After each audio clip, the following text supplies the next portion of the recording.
Hello, hello, Daxonar. Hello, Jira. I hope this day finds you well. I'm sure it will. Still waiting on others to join, but hey, with with you here, we can get started just before the others come.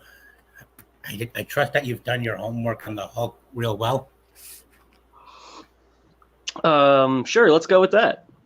I Wonderful. didn't have time to do too much research, but I do have several wikis open that I will be referencing. Okay, let's get to it. Let's start off with the titular character of the IP himself, the Hulk. We all know that he was created by Stan Lee and that he began and he started that he was cre- that he began as a scientist called Bruce Banner, who was put up to the task of creating more. Well, let me look up the origin before we can begin. I need to make sure I'm accurate on this one. No worries. Of course. Yeah. Let me make sure. Now, let me make sure we could. Lilith says, I think I was thinks he was real scary in Old Man Logan. Oh, Wow. yeah. Oh yeah, that too. And Abomination JJ. Yep. And now let's look at gotta go to where it all begins first. If we are to have an effective stream to explain the Hulk and the Let us Incredible start Hulk. at the beginning. Yeah, Mar- March of 1962 is when the Hulk was introduced. Now let me get let me get things in order first. ah, look at Lilith. Make She-Hulk babies. Oh, man. Is that the note we're going to start off on? Oh, No, man. oh no, we're not starting on that. We're gonna. Okay. It's always But important yeah, that we start. Yeah, it's just like my buddy would always reference that story, and I'd be like, man, I hate comic books. Like, this kind of stuff they allow to go on. But yeah, Bruce Banner, son of Dr. Brian Banner, an atomic physicist, and his wife Rebecca. yep, yep. And here's the 1st of March 1962 is when the first Incredible Hulk comic was released, and the cover date was May of 1962. Appearing in this first issue of the Incredible Hulk are the Hulk Bruce Banner himself, Betty Ross, her father, the General Thunderbolt, and Rick Jones. And the antagonists of this first issue are Gargoyle and Igor Drenkov. Wow, it's here are the here's the synopsis, and now we can begin reading through. Part 1: The Coming of the Hulk. At an army base in the desert, Dr. Bruce Banner is readying the first test of his invention, the G bomb. General Thunderbolt Ross wants to know why Banner keeps delaying the test. His daughter Betty tries to calm him down with little success. Banner tells Ross that the final countdown has begun. His assistant Igor demands that Banner share his work so that someone may check his calculations. I don't make errors, Igor, says Bruce.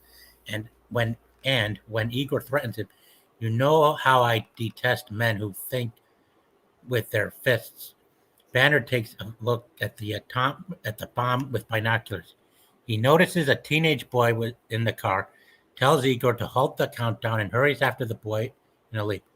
Igor, who supposedly defected to the U.S. from the Soviet Union, is a spy and decides not to stop the countdown so that America will lose its greatest nuclear physicist. Banner gets the boy into a trench, but before he can jump in himself, the G bomb explodes. Gamma rays saturate Banner's body. Hours later, Bruce regains his senses. The boy, Rick Jones, who drove onto the base on a dare, brought him back to base. Banner waits for some kind of symptoms to appear. When night falls, Jones turns on a radio. Actually, a a what's a a Geiger counter. Its clicking increases, and Bruce changes into a huge gray figure.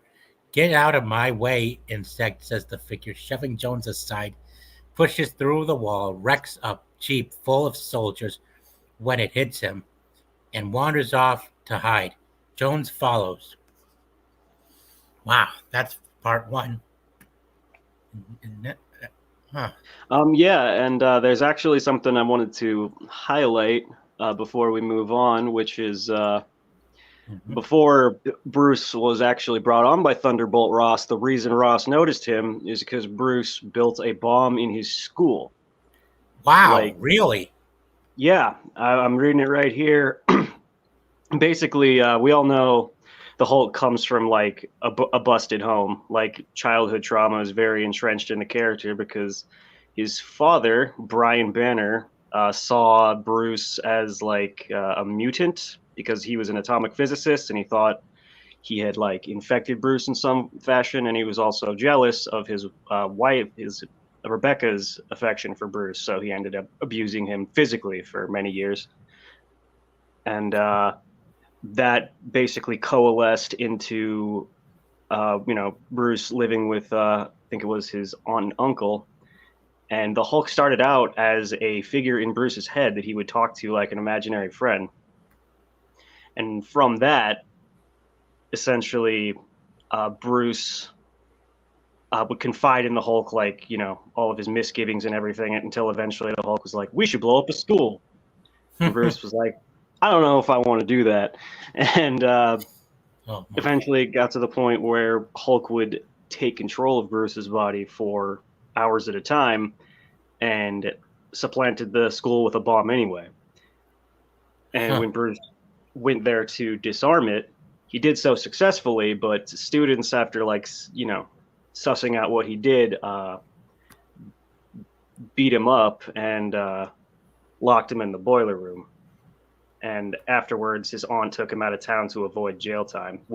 And that's when Ross essentially, I think he happened to be passing by, and he discovered like the bomb that Bruce made. And while it wasn't like military grade, he's wanted Bruce to get educated to basically be a military scientist, which is where he found his way to the desert base. Wow. Man, that's kind of harsh. Was that really from the comics or just the 2003 movie?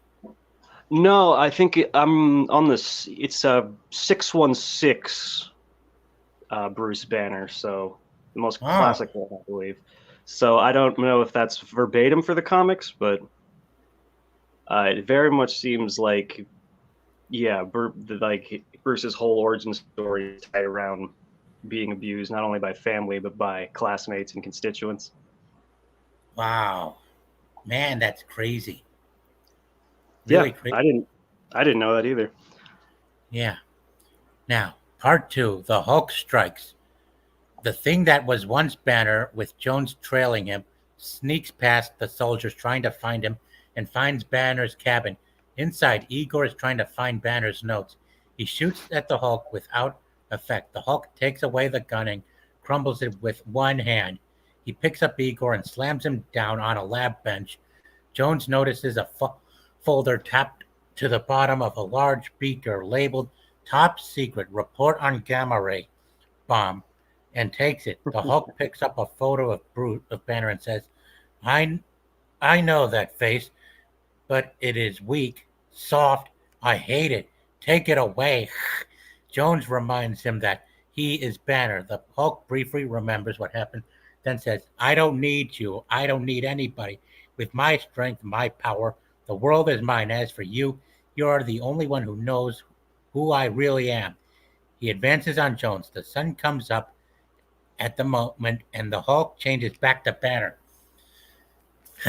Wow. The sun coming up, that's an interesting thing, like almost like he's a werewolf or something. Yeah, like a werewolf. Yeah, kind of like a werewolf, but in the form of Frankenstein's monster kind of thing. Totally. Yeah. Part three, the search for the Hulk. The MPs storm in, arrest Igor, ask Banner about the Hulk, take the folder, and leave. Betty comes to apologize for her father's outbursts, and tells him he should get medical attention. Banner says he'll call her if and shows her out. He tells Jones that he's afraid he will change again at sunset.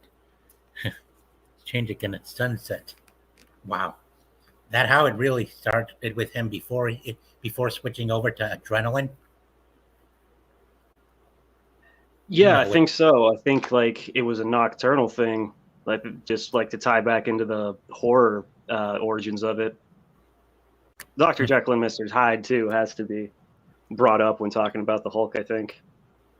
Yeah, that too. Yeah, of course. Let's continue on.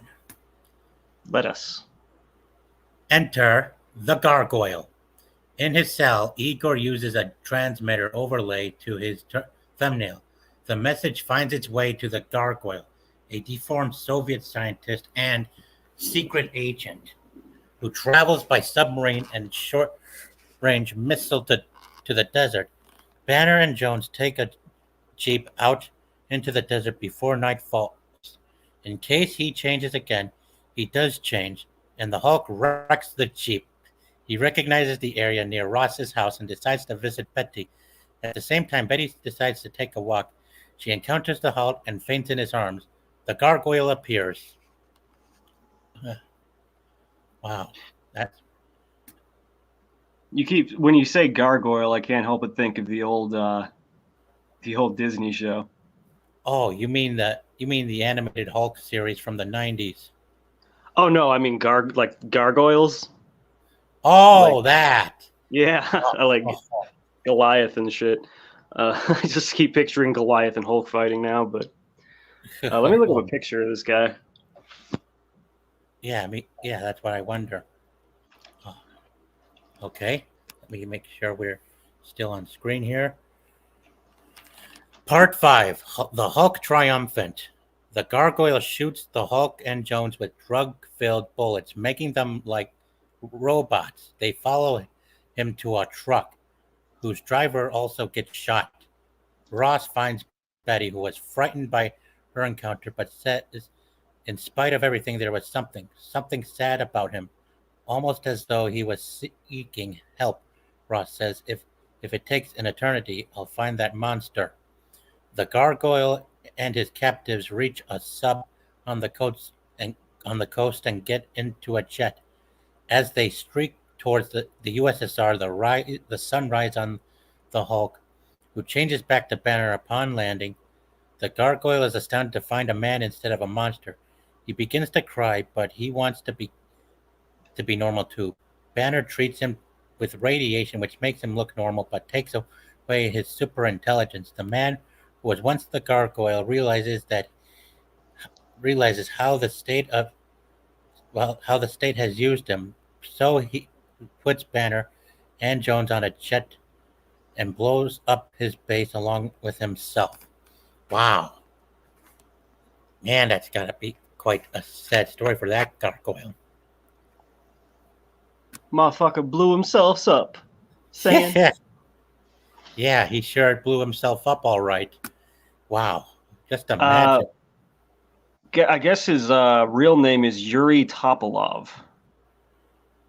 Tying back into the whole Soviet thing. Yeah.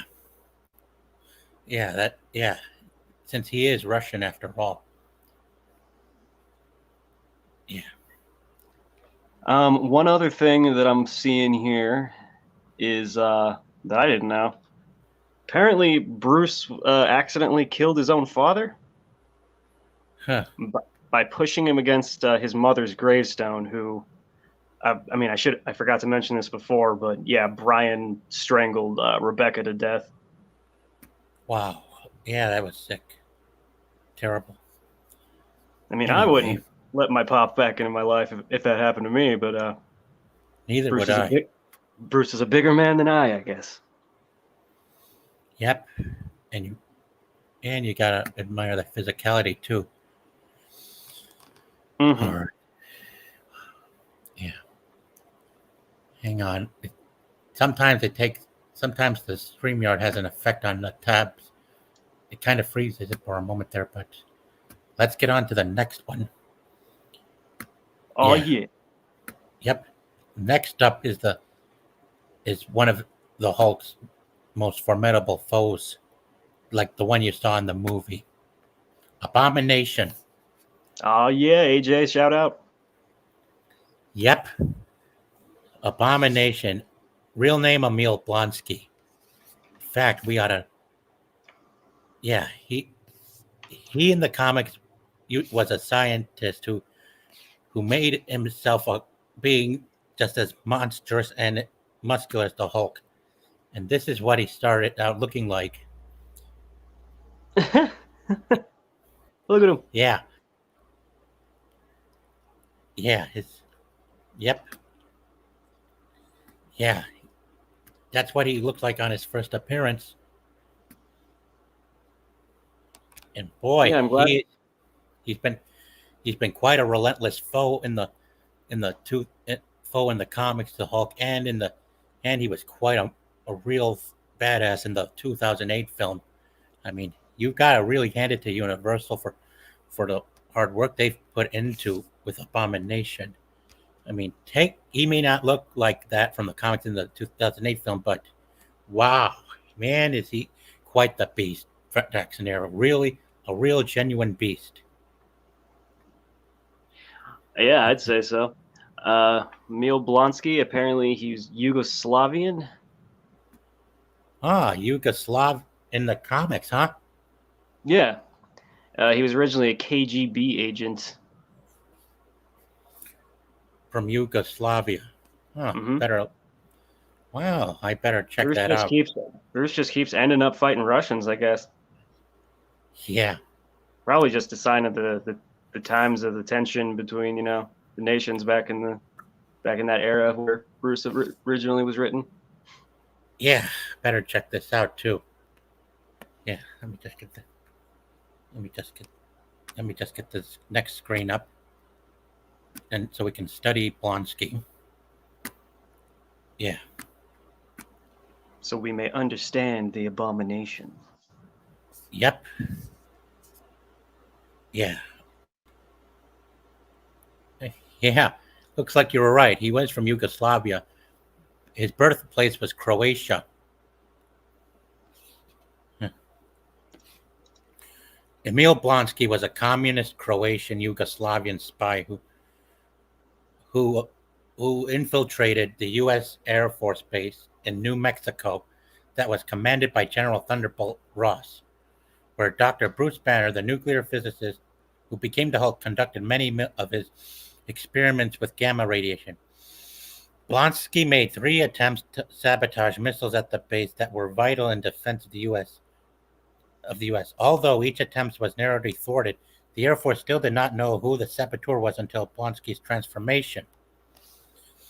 The enigmatic alien known as the Stranger decided that people on Earth were not responsible enough to use their nuclear weapons wisely. Huh. And right here, right here is Blonsky in his human form.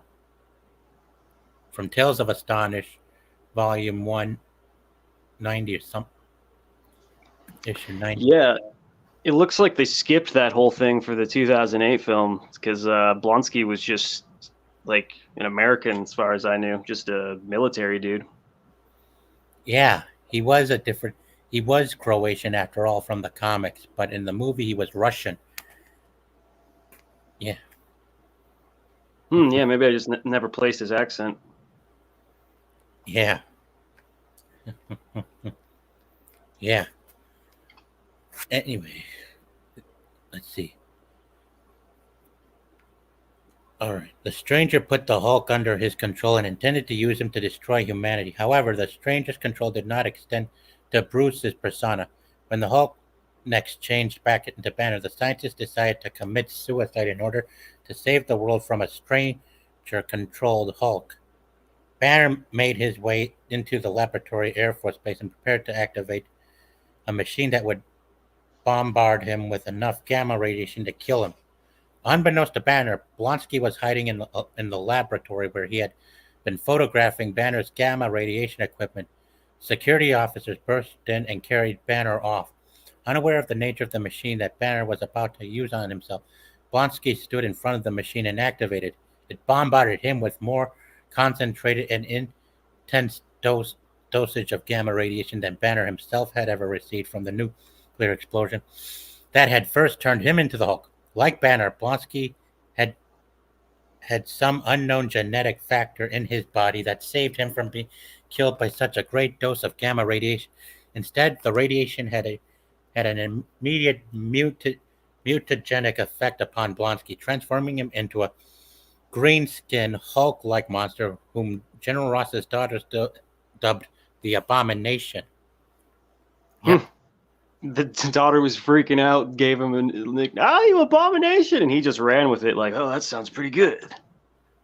Yep, and that's him, Blonsky, turning into Abomination in his first appearance. Yeah, the Croatian himself. Yeah, they could have just kept him Croatian and they could have just have him maintain his Croatian and heritage, like as shown in the comics, instead of just making him Russian over for no excuse of whatsoever. All right, the Abomination gained greater strength than the Hulk at the latter's normal level of strength, and unlike the Hulk, Abomination retained his full human intelligence. However, Abomination could not transform back into a normal human form. Right. Yeah. Went full monster. Yeah, he couldn't. Well, he couldn't transform back into human, unlike the Hulk, because he was one.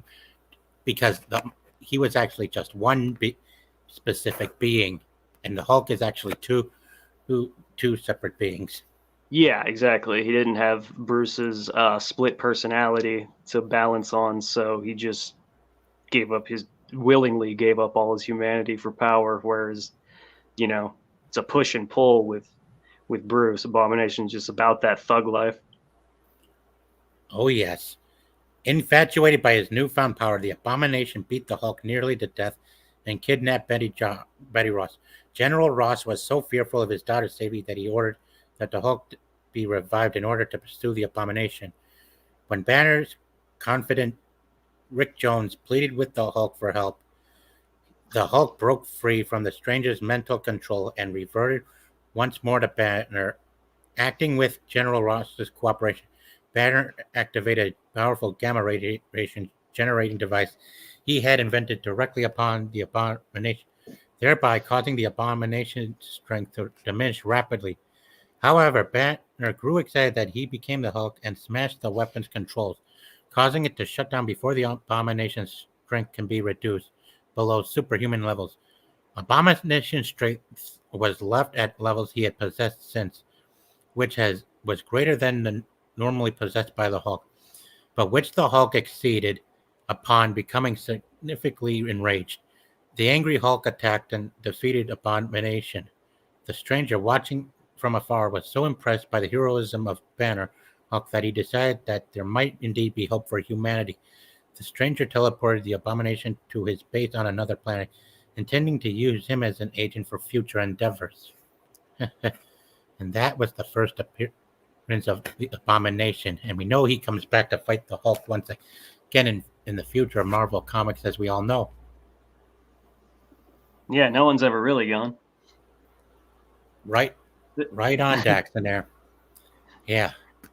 Comics have long-lasting, limitless continuations, but movies sometimes don't, which is kind of a bummer too. Yeah.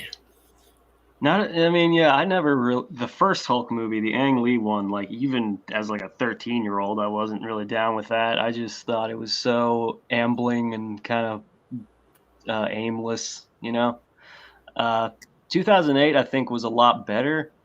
Yeah, it was better. I think so. Yeah, people don't seem to be too hot on that one, and I think it just shows in that like a lot of the stuff they set up there, they never really returned to. I mean, Abomination got shuffled into like Shang-Chi arbitrarily at one point, and then the dude who I think was gonna be their version of the Gargoyle, because he's got that fucked up head at the end, because he got that like that gamma drip into his skull. Like they never acknowledged him ever again. No, they did not. Yeah, it was. Yeah, They simply did not at all. I can tell you that. Ah, Yep, better he's check off there messing around with that celestial in the ocean. it. Oh, I'm sure. I'm sure they are. Yeah. Now we can move. Now, let's now. Oh, look at this. Abomination AJ says, "I'm not a fan of reptiles. I don't understand them." Word up, dude. Mammal loyalists up in here. Mammal loyalist indeed. Ah. Oh yeah. Oh, there's another. He dropped another comment for us. Ah. Oh yeah. Wait, he really? They're actually bringing him back? No shit. Okay, yeah, the leader. Yeah, it wasn't the gargoyle. Thanks for the correction, AJ. Yeah, the leader. That's like, I believe he was in the video game. And we got another played. person on board. Hi, Emily. Welcome to the panel. Hello. Hi. How is your day going out there? Good. How are you? Huh? What? You okay? Are It's you good. okay? Yeah, I'm good. It's my first Okay. time on here. Oh, congratulations. Welcome aboard. Thank you. All right.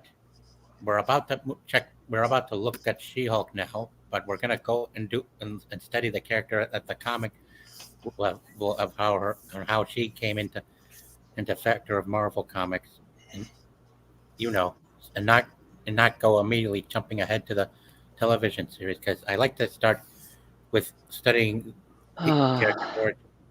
I knew that show was going to come up at some point. I guess I put it off as long as I could, but yeah, let's focus on the comic origin for now. Yeah, Mhm. that's what I like to do. Yeah. All right. Let me just get the screen. Now to get the screen up. And get the screen up here. All right. And hey, hang on. Okay. Now. Hang on. And here we go. Oh, sorry guys. Let me get that out of the way. All right. Here we go. And here's Jennifer Walters, aka the She-Hulk, a talented girl. lawyer. Yeah. A talented lawyer and a cousin of Bruce Banner, the Hulk. After being shot by a mobster and seriously injured, she was saved by a blood transfusion from Bruce, and his gamma-irradiated blood mutated Jennifer into the She-Hulk, kicking off her adventuring career. Jen wasn't as strong as her cousin, but she maintained her intelligence as She-Hulk, soon learning to control her transformations and even embracing her green form. Throughout the years, Jen fought for friendship and growing to become a respected leader. She worked for the district attorney and also fought crime as a member of countless teams, namely the world-famous Avengers and Fantastic Four. During a confrontation with Thanos, She-Hulk took a missile to the chest and was critically injured by the Mad Titan, needing immediate medical assistance. After recovering from her transformation was out of control and she wasn't herself for a while, but she managed to move past these dark times and once again became the inspirational and ever-loving sensational She-Hulk. Sensational. Yep. Yeah. Hang on, let me check. Yeah, I just read that bit, and apparently she wanted to be a dancer as a child, but after her mother got hit by a car after getting her to one of her recitals, she just focused on schoolwork. So, dead Yeah. mom's running the family, it seems. Yeah, but Mhm. Agreed. go ahead, Emily. I agree on that. For like in stories, there always seems to be a dead parent. Yeah. Oh yeah. Yeah. Dead parents also losing loved ones too. Now, history, early life. Jennifer Suzanne Walters was born in Los Angeles, California, to Sheriff Morris Walters and Elaine Banner Walters, also the cousin of Bruce Banner. Jen would spend hours in public library reading books with him and sometimes even hiding at closing times to spend the night there in order to help Bruce escape from his father's abuse. When she was younger, Jen wanted to become a dancer, something which her father didn't approve. One day, while her mother was driving with some friends to see one of her recitals, she was hit by a car and killed, an event that further distanced Jen from her father. Turning her attention to school, Jen was accepted at Harvard and also attended UCLA, where she got her law degree summa cum laude. Huh. Wow, you guys were right about that. Now, blood transfusion. While working as a lawyer in Los Angeles, Jen was visited by her cousin Bruce, who she hadn't seen in years. He revealed to her that he had become the Hulk, and Jen invited him home so they could talk about it. On the way there, agents of Nicholas Trask, the crime boss who had killed Jen's mother years before, shot and seriously wounded her. She had been defending a gangster who had been double-crossed by Trask, and she had spread the rumor that she had evidence to incriminate Trask, which led to his retaliation. Bruce fended off the attackers and then broke into a doctor's office to treat her.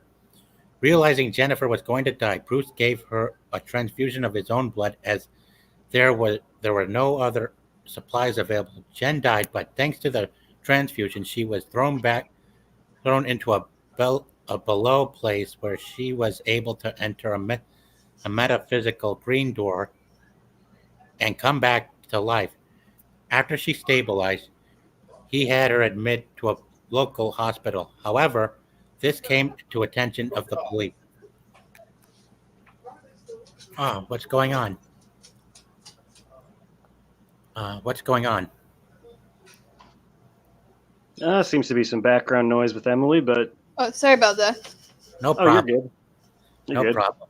Oh, looks like we have another person stopping by.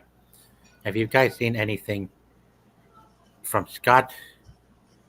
Oh, Scott well, the Woz. Yeah, I know about Scott the Woz. I never really watched his stuff too much. He always seemed like a decent reviewer. And as for Phantom Strider, I don't think so. But thanks for coming by, Bri. yeah, thank you for stopping by. It has been a while since I've seen a Phantom Strider video. Yeah. All right, let's continue. However, this came to the attention of the police, who considered Bruce a suspect in Jennifer's attacks, and Bruce changed into the Hulk to flee. Meanwhile, Trask's thugs attempted a second hit on Jennifer, causing the gamma radiation particles in her transfused blood to activate, turning her skin green and increasing her size to well over 6 feet. Dubbed She-Hulk by one of the goons, Jen trapped them for the police. With the emergency over, she reverted to her normal size, successfully keeping her identity secret. From then on, She-Hulk would handle whatever Jennifer Walters could not. Man, we really have a theme of like someone calling out a random name like Abomination and She-Hulk, and they just are like, yeah, oh, that's good. That's good. Yeah, that is good. Now, let me get this. Hang on, let me get this. Let me get one of the other screens back up. Yeah, She-Hulk was quite interesting. A quite interesting ally and close ally of the Incredible Hulk.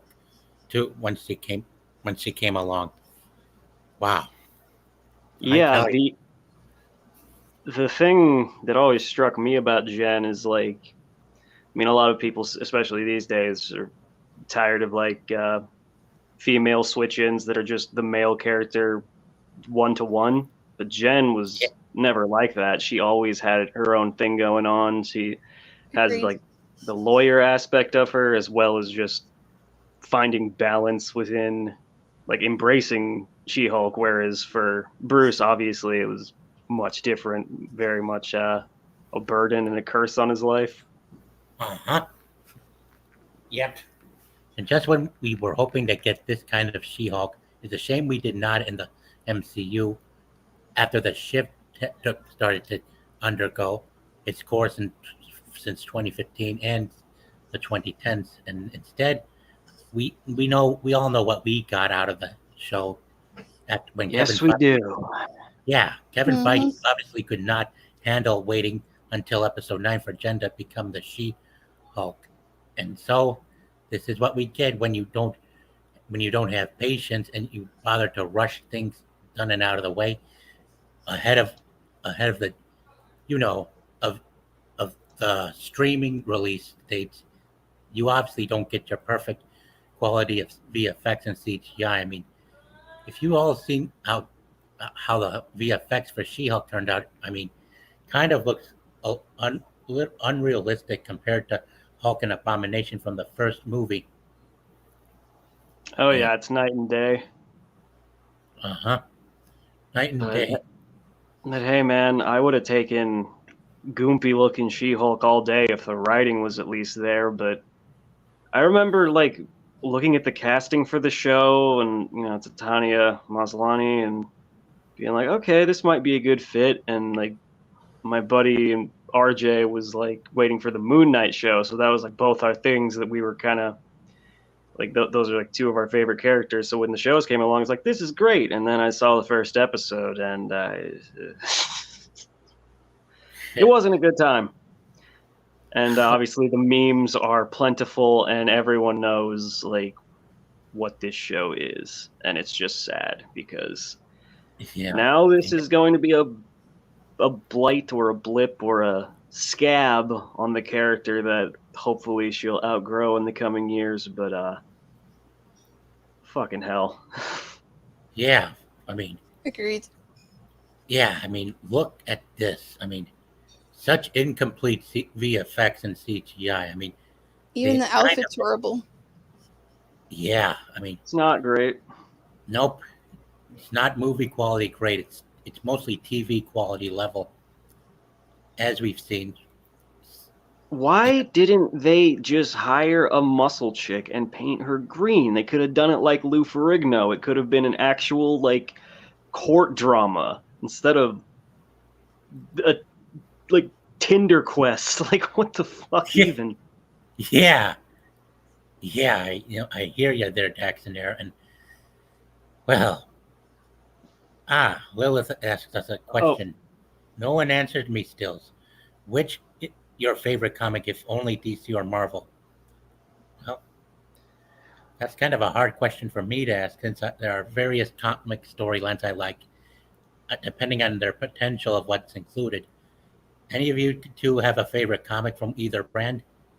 Well, favorite's hard, like you said, but I'm very much a fan of Planet Hulk, less so World War Hulk. I thought Planet Hulk was like just take the character, throw him into a totally alien environment, and see what happens. Like the Sakaar, like that whole storyline is really good until it isn't. I do Yeah. like the story of Flashpoint from DC Comics. Oh, nice, yeah. Well, I kind of got three favorites. One from Marvel is the Dragon Seed storyline with Iron Man taking on Mandarin Fin Fang Foom before the two arch enemies are forced to take on Fin Fang Foom and his kind together. And two favorite DC comics I have are Superman Brainiac 2008 and Batman Nightfall. The complete storyline with Batman fighting off a bunch of Arkham Blackgate escapees before getting crippled by Bane, and where John Paul Valley had to come to the city's rescue to take down Bane by himself within armor. Yeah, I'm a fan of that too. Hang on, guys. Oh, Okay, never mind. We can continue. All right. we're professionals here. And yeah, I hope that answers your question, Lilith.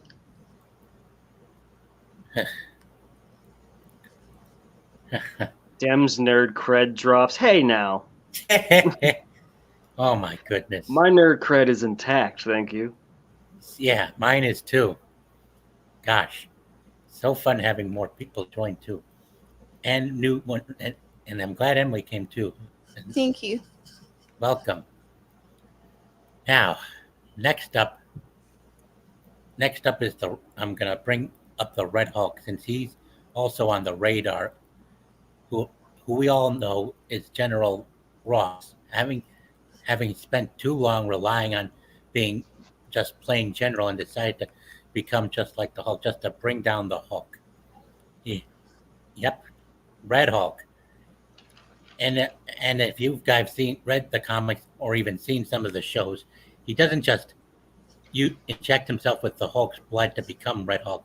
He also he also mixed it with something pyro, pyrokinetic related or something to gain extra heat powers as well. And that's how Red Hulk not only became the Red.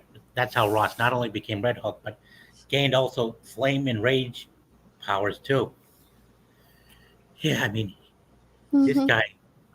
Yeah, yeah, this. Yeah, this. It's Hang pretty on. metal. Yeah, and I do like yeah, the art style. yeah, yeah. And I can't believe Harrison Ford's being cast to play this guy in the upcoming movie schedule for Valentine's Day. I mean, what in the world are they doing? Releasing releasing that Captain America 4 Brave New World on Valentine's Day just because it's Black History Month and that they got Anthony Mackie now playing Captain America when he looks more like Captain Falcon, not just with the shield but with those wings attached to him as usual. I mean, you could have just given him the code name Captain Falcon, or yeah, Captain Falcon Yeah. should have been the name. I mean, Nah, you can't ape Captain Falcon's name if you're not as cool as him. right? Yeah, Else he was that gonna name, roll up yeah, and be like, "Show me your moves." yeah, that name has been already been taken by the character they're from the Zero franchise. Now, let me just get another thing up regarding the Red Hulk. Yeah, let me bring this up. First incarnation of Red Hulk, also known as Rolk. Ah, Hulk. Yeah, I am the Rolk. yeah, and this is sure to be the Harrison Ford's third strikeout kind of thing too. I mean, and I don't know I why mean, that man hasn't retired yet. yeah, I don't know why he doesn't mind getting pushed around and treated like a bum in the movies either. I mean, I brought this up to Katie and her friends at home, my dual shock, around the time when Skywalker the Jedi came to visit them on their panel back in May. Yeah, yeah. I mean, he did make the clear and obvious answer that it was all for money. Yeah, and he's not kidding too. I mean, I instead can of get I giving, can get that, but like just putting up with the whole Hollywood rigmarole, it's like I don't know, maybe he's really bad with his money and just gambles a lot. I don't know. Oh, Rich John, thanks man. Thanks for coming. the head of the head of the server you invited me to has just arrived. Welcome aboard. Yeah. The Oh, wizard. look who is here. The, the Sonic comics by Archie is why I became interested in comics. The same Hmm. with my sis and cousins. Quite interesting. Yeah. And I ought to thank you again for bringing quite an audience here, Jackson Air. I appreciate it very well. You know, do what I can. But as far as Red Hulk goes, like I mean, there's a lot. That's the thing. There's a lot of potential for those two characters to have interesting interactions in the movie. They haven't. Well, I guess is Hulk even gonna be in Captain America 4? I would hope he is, but I don't know that it would help anything.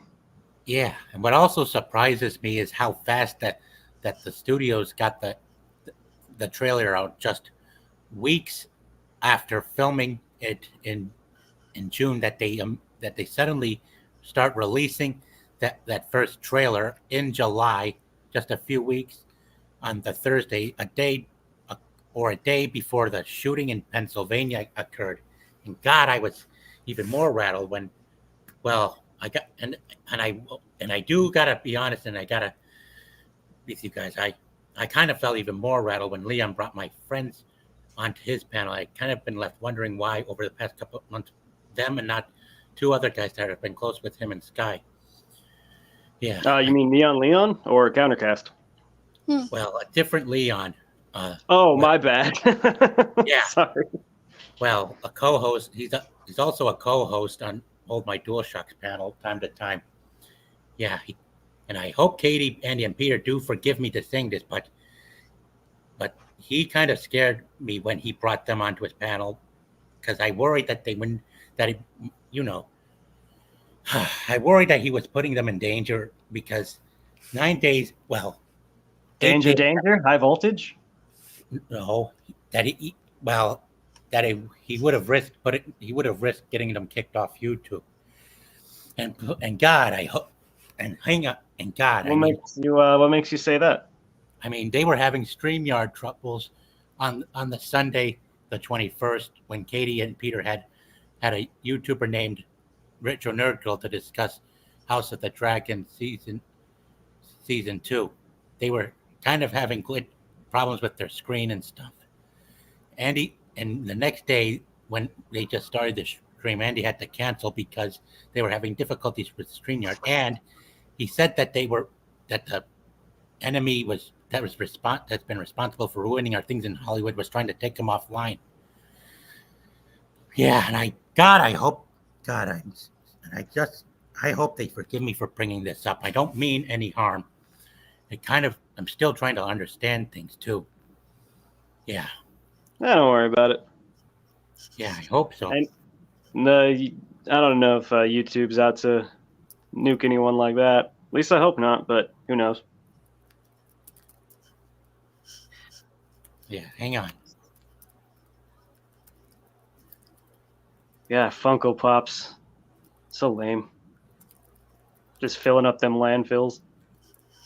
Yep. Yeah. So, yeah, I just hope they don't kick me out because I don't mean any harm to them. I'm just curious to why Leon and Sky would choose them to join them on panel to discuss what we know about the elites and the powers that be instead of two other guys that they say form their inner circle called the Syndicate. Yeah, I hope. Qatar. Yeah, hang on, Qatar. none of your business, SensorTube. Yeah, I got another guy. We got someone else coming on? Yeah, he's one of the guys who follows my friends at the HMD and the other panels. I'm gonna bring him on. Kick ass. Yeah, I'm gonna. Hang on. Yeah. Yeah. Yeah. Yo, Emily, you ever check out Earth's Mightiest Avengers? Long time ago, when I was a kid.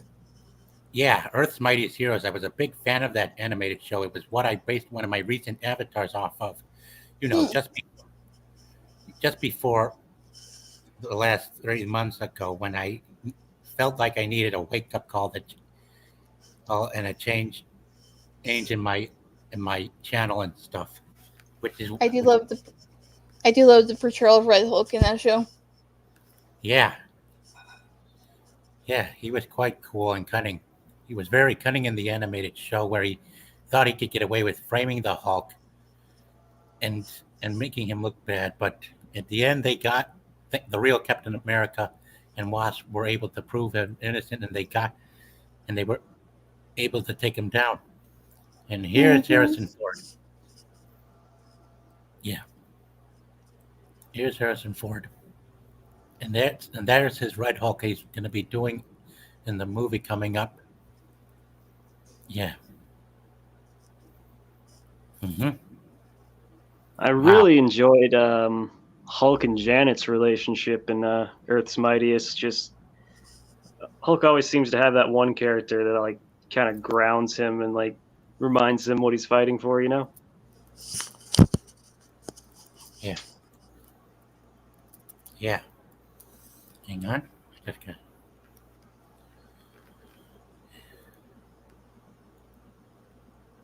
Hang on, I'm just gonna go through comments first before we proceed.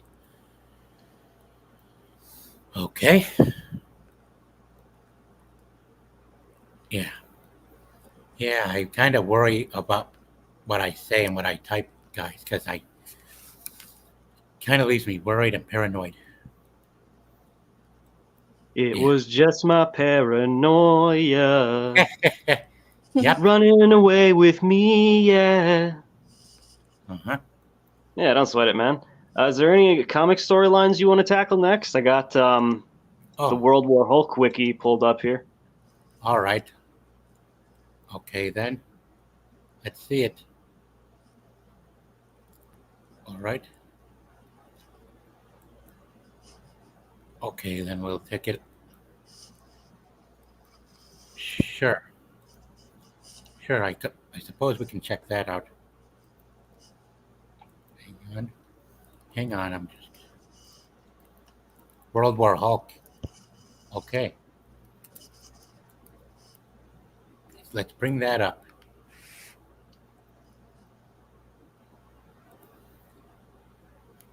Okay. Let's get it. Yeah, I remember my buddy had the comic back in the day, and it was just like, man, that shit was just a Royal Rumble with Hulk just running through everyone. He was quite the angry boy on that day. Yeah, he sure was angry. And I'm sure he had his reasons, too. Well, the reason was they shot his ass into space. Then nuclear fucking core of his ship exploded and killed his alien wife. Wow, that was sad. Yeah, that was sad. That was really harsh. Yeah. World War Hulk.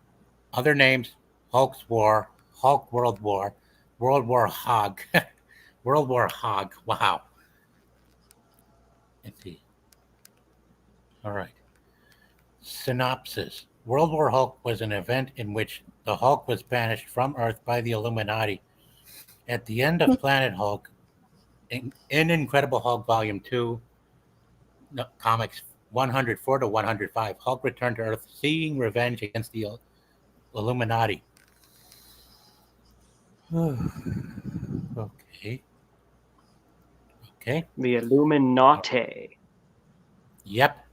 The same group of characters you saw from Doctor Strange 2 that got obliterated by Scarlet by a power crazy Scarlet Witch. Now. Oh, I remember. That movie sucked. Yeah, I know. Yeah, it's not that simple these days to get good movies and not have so much sprinkled into it that is unwanted. Now, sprinkled. I'd call it shoved rather than sprinkled. Oh, yeah, bad. Yeah, I'm sorry. No, you're good. Yeah. In his time spent on planet Sakaar, the Hulk had become stronger than ever before and wanted revenge on the Illuminati. In his spaceship headed for Earth, the Hulk was blinded by rage at the Illuminati, blaming them for the death of his wife and unborn child, and the million citizens of planet Sakaar who had died, without confirming if it was actually them who caused the warp core to explode or some third party. Seeing his friends as enemies while training, he almost killed Korg and the Brood. Reaching the moon, the Hulk defeats the Illuminati member Black Bolt, who he was unaware was actually a Skrull infiltrator. The Hulk then proceeded to New York City, where he demanded the presence of the Illuminati and that the city be evacuated. Leaving for a short while, he traveled to the nearby X-Mansion, home of the X-Men, where Professor X, one of the members of the Illuminati, absent when they decided to send the Hulk off planet. Admitted he would have agreed to send Hulk away. The Hulk proceeded to defeat several teams of X-Men and the Juggernaut. When Mercury led Hulk to the mansion's graveyard and told Hulk about the loss of some of their allies and mutants during decimation. Hulk decided to spare Professor X, believing he was already suffering enough, and left.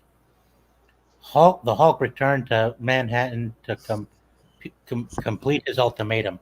Iron Man enraged him in battle, wearing an enhanced Hulkbuster armored suit, but was defeated after trying to subdue the Hulk with sabotaged anti-Hulk nanotechnology.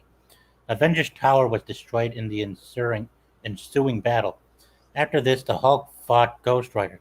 The remaining Avengers teams engaged the Hulk and his warbound but were defeated, as were Doc Samson and the Fantastic Four.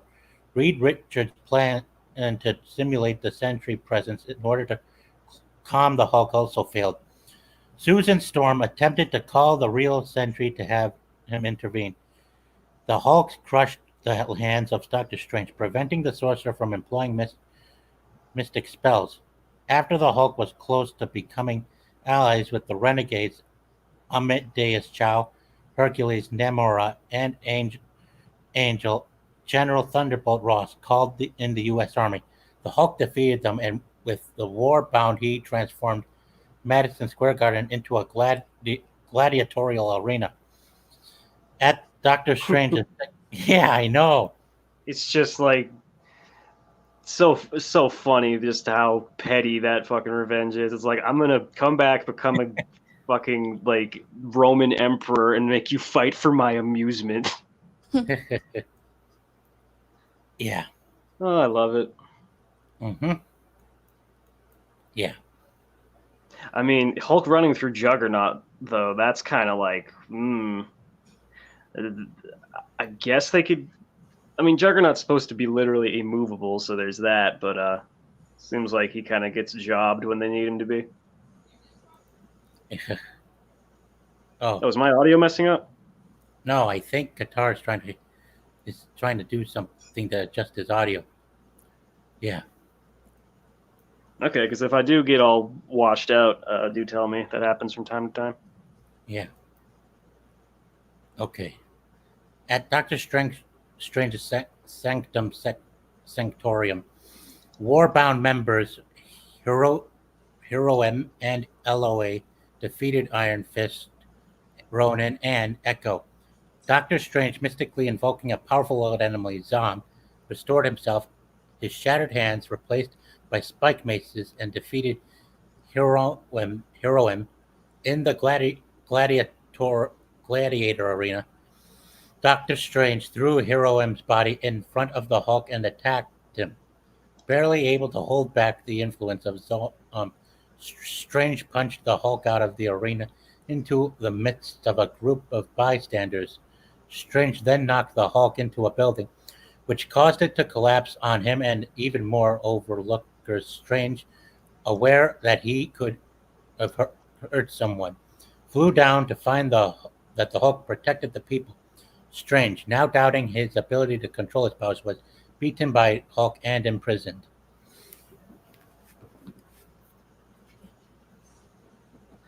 Go ahead and chime in. Oh yeah, did we cover the fight between Sentry and Hulk? I think we're about to get to that. Okay. Because I always thought that was a nice highlight of the comic, like at the end of this road of Hulk, like running through everybody. The one dude that really goes toe to toe with him is a dude who's probably like as mentally fucked as he is.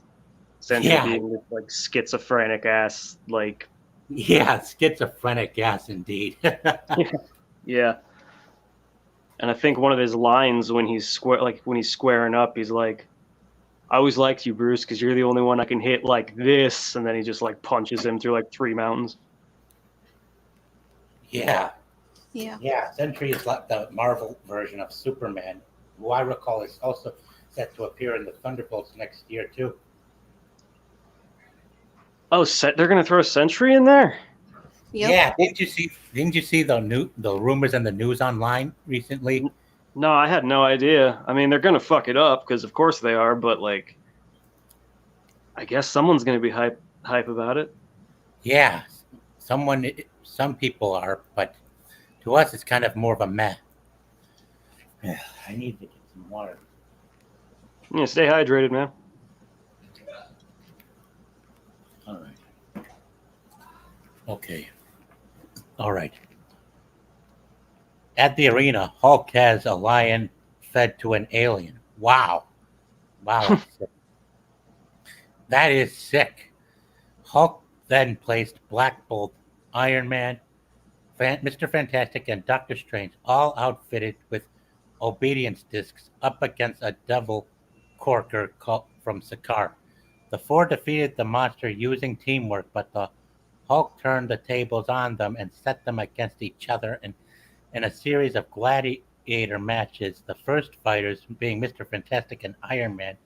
Mr. Fantastic defeated Iron Man and was then ordered by Hulk to kill Iron Man. Meanwhile, in the Sentry's home, he witnessed the battle on television and left to fight the Hulk, declaring that it was time for him to play God. Play God, yeah. Mung, the inconceivable, was killed while taking Misk's hivelings against Meek's wishes on a rampage, hunting any human stragglers who had not evacuated. He ran into a returning Punisher and Stuart Clark, fresh from a mission on the Mexico border, armed with a crude venom-like suit and a bag full of Clark's weapons. Castle challenged Mung into a duel, which he accepted. This was only a ruse to protect evacuating civilians headed for the Staten Island ferry. Punisher managed to not only rip Mung's arm off, but was able to cut Mung's head open with his own sword. The hivelings scattered as the one Mung called Frank of Earth told them to run. People Castle was protecting managed to get on the ferry, but Punisher stayed on the shore to continue helping trapped people. Yeah. Cool. Anything to share? No, I think we're just going through it, but speaking of Meek, like, man, they totally like did a heel turn on that character to the greatest degree, because you mentioned earlier that the reason all this is happening, the bomb explosion on Sakaar, like, Bruce never verified who did it. Well, it was that little insect fucker who he befriended in the arena that he had to fight in on Sakaar, like when he was originally captured. And Meek starts off obviously as Meek, and then he like gets like his carapace, his exoskeleton, and gets a little more badass. And then like it comes to be like he sets off the bomb to trigger Hulk into a rage, because the Hulk gets complacent and essentially like wants to chill on Sakaar and not like be angry anymore. And Meek fucked it all up. Fuck Yeah. Yeah, fuck me. Okay. Meanwhile, the Hulk decided to spare the Illuminati, but said that he would destroy New York City and leave them to their shame. As soon as his decision was made, the Sentry arrived and attacked the Hulk. This attack destroyed the stadium, so the heroes and the war-bound teams up to save the civilians still present.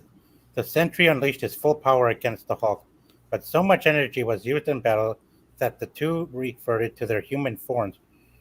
Robert Reynolds thanked Bruce for stopping him before collapsing. Meek screamed about how Hulk was not done exacting his revenge and charged at Banner. Rick Jones, however, pushed Banner aside and was impaled instead, causing Banner to once again transform into the Hulk. The Hulk punched Meek aside, only for Meek to reveal that he was the cause of the mass deaths on Sakaar. He knew that the ship had been rigged to explode by followers of the Red King, who Hulk had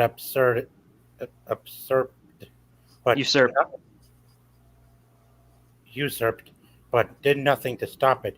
Meek reminded the Hulk that he was a warrior, not a peacemaker. He was then seemingly killed by the Hulk, who became so enraged that his mere footsteps began to destroy Manhattan.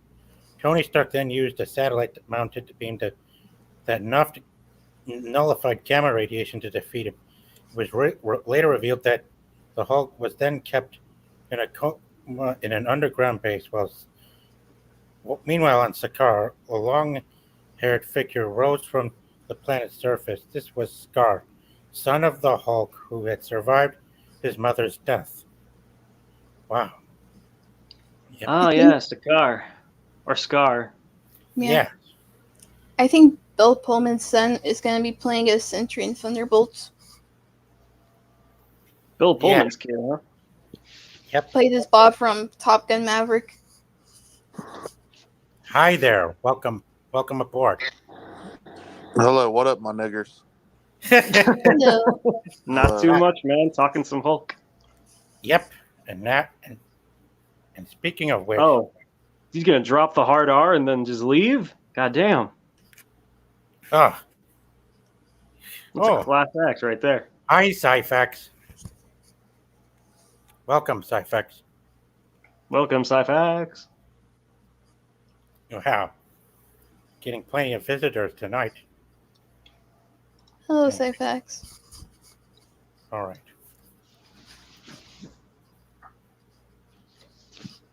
Oh, Yeah, one sec. Gotta let the cat in.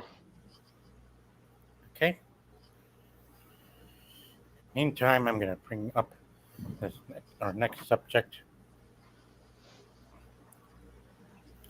Scar. Yeah.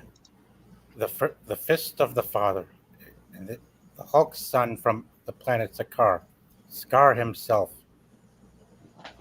Yeah. But also look at this. I mean, Yeah.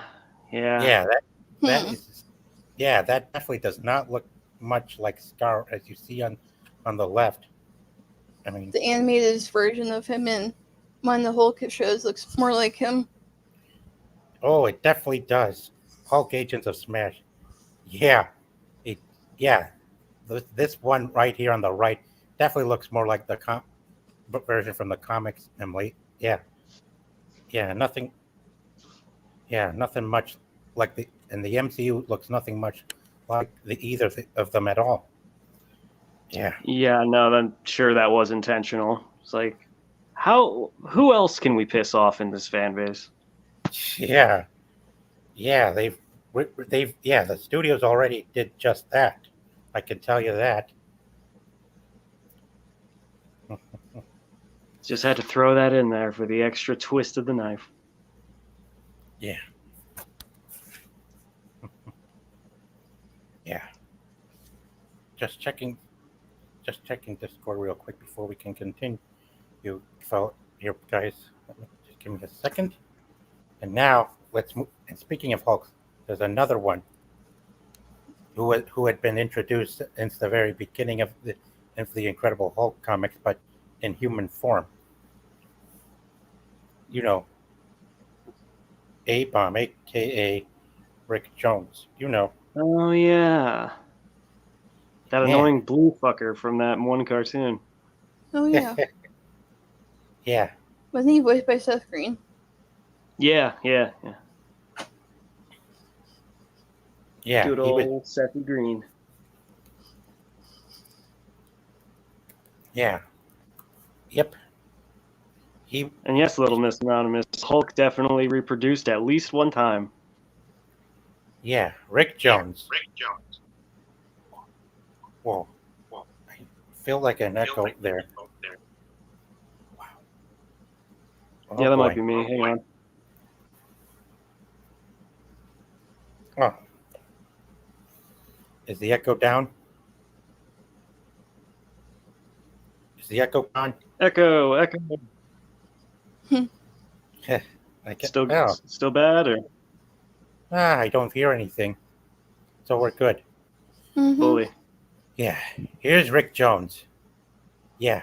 The guy that got Bruce Banner into that field exposed him to the gamma radiation that turned him into Hulk. And now, years later, he ends up becoming a Hulk just like him, but a blue one called A-Bomb.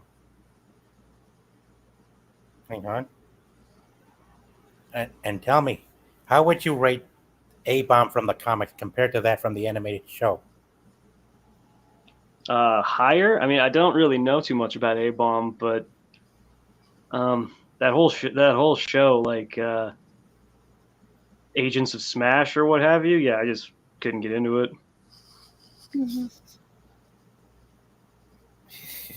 It seems like he's a lot more badass in the books, though. So should check Definitely it out. more badass. The Yeah. design looks awesome. Yeah, the reason he wasn't that badass in the show is because it was because the rights to Marvel were bought by Disney, and you know what happens when things get Disneyfied. Yeah. But it wasn't woke or anything like that. You know what I mean? It was just there. It's Mhm. like one of those things. Yeah, just the humor was kind of ticking people off some parts of the time. Yeah, no, it just was super lighthearted, kind of jokey joke stuff. Which, I mean, like, I don't know, seemed too Teen Titans Go for my taste. Yeah. Maybe not that bad, but Mm-hmm. Yeah. Mhm. A-Bomb. Wow. Yes, it was quite something else. I can tell. I can give you that. All right. Blue Now, Hulk as opposed to Red Hulk. yeah, he was definitely the Blue Hulk. Now we're about to go on to our next character, who has also been a key character to the Hulk comic since the beginning, Hmm. and I'm sure Who you could all it know be? her well. You all know her well, Betty Ross, Oh yeah. Ah, yes. the Hulk's main love interest, who we all know was played in the live-action movies by Jennifer Connelly in 2003, before being played by Lord of the Rings actress Liv Tyler. Yeah, Betty Ross, daughter of General Thunderbolt Ross, and the lover of Bruce Banner, aka the Incredible Hulk. Yeah, might need to also Wait, do. Bruce Banner's the Hulk? Come, come on, you know that. I'm just messing with you. All right. It's also important we do some research on Elizabeth Ross as well. So let's get this screened up for our next thing, for our next topic on the Hulk. Wow, Wow. a Hulk with wings. Does she always have wings in the comics? I don't know, but that's badass. Yeah, she used to be called Red Hulk, but now she's called Red Harp. Now, Betty Ross, born in California, Betty was the only child of Air Force General Thaddeus Ross and his wife Karen Lee.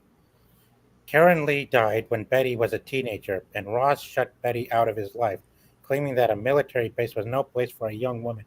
Betty went off to boarding school. She returned to Thaddeus's home after finishing school, but then, as much of her life,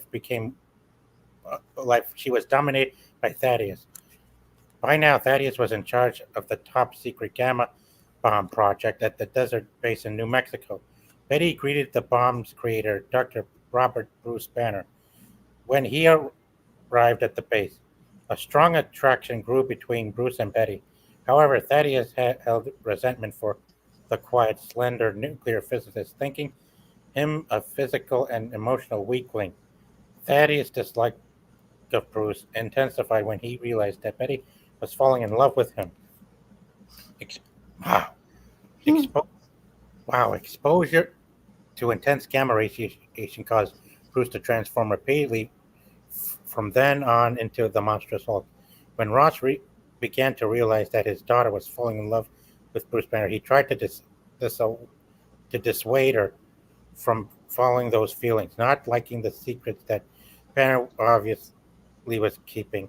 Later, Betty was kidnapped by Tyrannus, a long-lived Gratian ruler who controlled the underground dominion of Subterrana.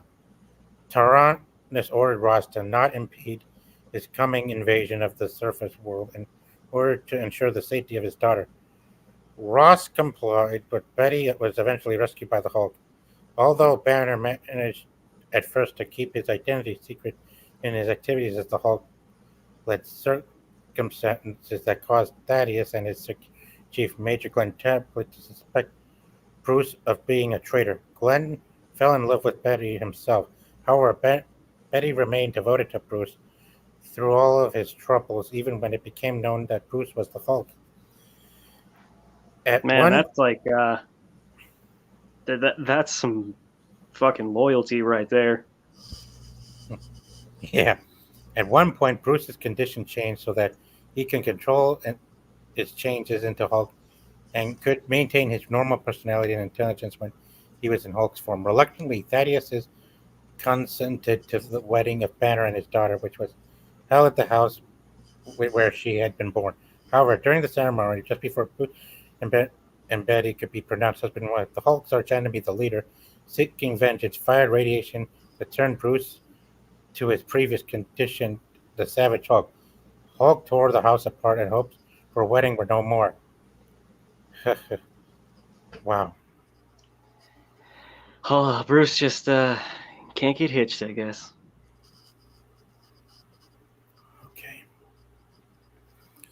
All right. Wow. Now. Yeah, let's get to the Harpy stuff. Yeah.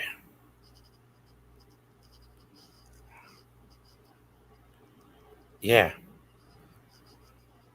Yeah. First. Yeah. She became a Red Hulk.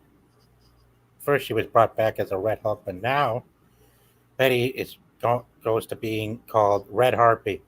Following Banner's assisted suicide at the hands of Hawkeye during the Second Superhuman Civil War, Betty attended his funeral and later visited her father in prison to convince him to help her plan to avenge Bruce, but was refused.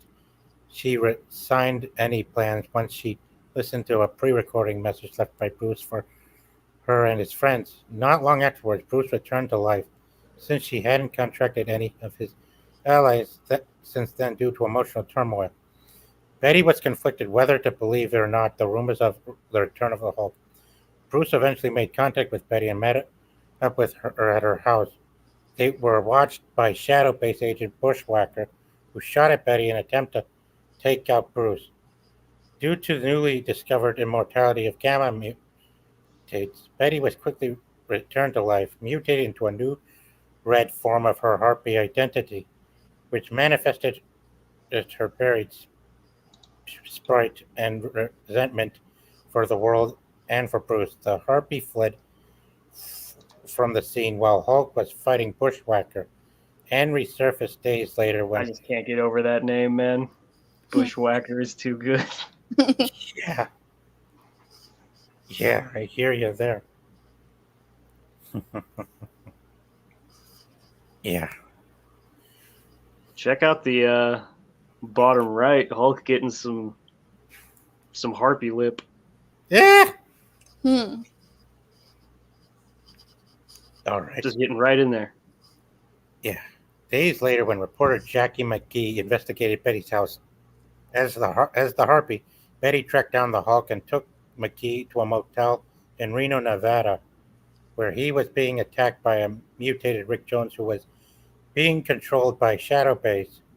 Harpy helped fight Rick and escaped with McGee, and the Hulk after he dug out Jones's body from gamma-activated tissue which had mutated him.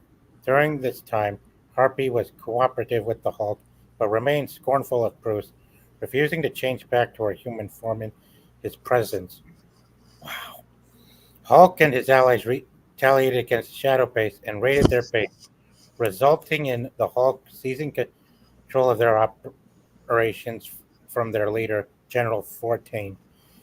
As the Harpy, Betty aided Hulk on several occasions, including his plot to fight humankind from the destruction of the environment, fight off the monsters sent by Roxxon when Hulk was declared war on the company, and fight Roxxon one last time to stop Zemnu's mind control.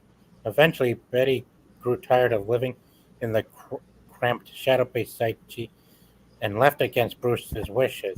Betty reunited with the Hulk after sensing his gamma signature while traveling to New York and helped him fend off the Avengers. Gamma Flight later arrived and provided an escape route via teleportation. Around this time, Joe Fixit was the Hulk's dominant leader, and he had a one-night stand with Betty. After learning that Joe had left behind Bruce in the below palace, Betty left, tired of Bruce and his alters keeping secrets from her. Wow, that was a lot to. Yeah, Yeah, lots to unpack there. yeah, So, seems like everyone around Bruce just keeps getting mutated and fucking with him, man. yeah. I know. Yeah, yeah. Or That helping started. him. Poor Bruce. Yeah, that started becoming more frequent since we came into the 2000s. I'm pretty sure of that, ducks in there. Have you seen read any of the Hulk comics lately, Emily? Not really. Some Spider-Man or Guardians of the Galaxy, some ones. Oh, yeah. We all know the Hulk, just how popular the Hulk is. Yeah, I do Guardians of the actually remember Galaxy. when the Hulk from 2003 was released when I was a kid. yeah, yeah, Crazy, that was a long time ago. yeah, yeah. Can't believe they would try to match Bruce's father with another supervillain from the comics that is an enemy to both Hulk and Thor. Agreed. Yeah, yeah. That's who we're going to come up to next before we get into other Hulk characters. And here he is, the Absorbing Man, Crusher Creel. Ah, yeah. Yeah, enemy of the Hulk because of his ability to absorb anything he touches, whether it's metal, plant life, or even gamma radiation from the Hulk. All sorts of energy. Yeah, he was seen in Agents of S.H.I.E.L.D., who I'm sure is not going to be appearing in this live action films anytime soon. I mean, Absorbing Man was quite a formidable foe to Hulk either way. I mean, man, he was. Look at him touching Hulk, and man, such. Giving him the big suck. Yeah, he's also a prominent foe to Thor, and if you've seen the 2-part leader event in the Avengers Earth's Mightiest Heroes cartoon, you know how Thor would easily beat him. You know, with the control over the hammer that he touched that leaves Absorbing Man vulnerable to Thor's Yeah, kinetic. couldn't he just toss him around if he absorbed the properties of Mjolnir? Yeah, properties of Mjolnir are what Thor is able to control that eventually turned into a downfall for Absorbing Man. And my God, he even absorbed the Thing's powers too. Kind of reminds me of Fantastic Four: Rise of the Silver Surfer. Yeah, that's exactly who he looks like. And Oh yeah, Johnny Storm went all Super Skrull at the end of that. Yeah, super scrolly. Yeah. Miss Clobber time. Yeah, and there's also been other characters to explore too within the Hulk world, like the Bybee. Yeah, let me bring up this next one.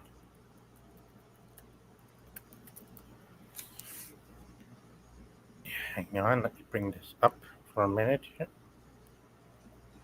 We're about. Are you guys familiar with the Hulk supervillain that's called Bybeast? Say that again. Bybeast, B-I and then Beast. Bybeast. He is a Hulk villain.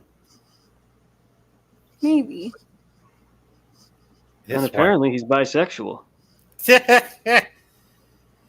He's bi-head. Okay, yeah, there it is. Yeah, bi-beast. Look at this guy. Yeah, a Hulk-like creature with two heads meshed Hmm. together. Yeah, that's kind of creepy too. Yeah. The bi-beast was originally a huge android with two heads, one atop the other. The the top skull is given knowledge of warfare, while the bottom skull was given knowledge of culture. Created many years ago by the bird people, an avian race that were in turn a subspecies of the Inhumans. For reasons unknown, the avian race died out and the bi-beast was left to its own devices in floating city of Erie. Years later, the creature saw the harpy with Bruce Banner and was reminded of its former masters. The bi-beast captured them both and instructed Banner to fix the now decaying machines in the city. Banner instead chose to cure Harpy, who reverted back to her original form of Betty Ross soon after. The bi-beast became aware of Banner's deception and fought Banner's alter ego, the Hulk, but was distracted when AIM Strike Force, led by MODOK, stormed the city. Rather than allow it... MODOK! Yeah, MODOK. Yeah, That's one fucking HBO Max series I'm never gonna check out. neither am I. Fuck you, Patton Oswalt, you giant cuck. Wow. Just had to, get that out there. But Yeah.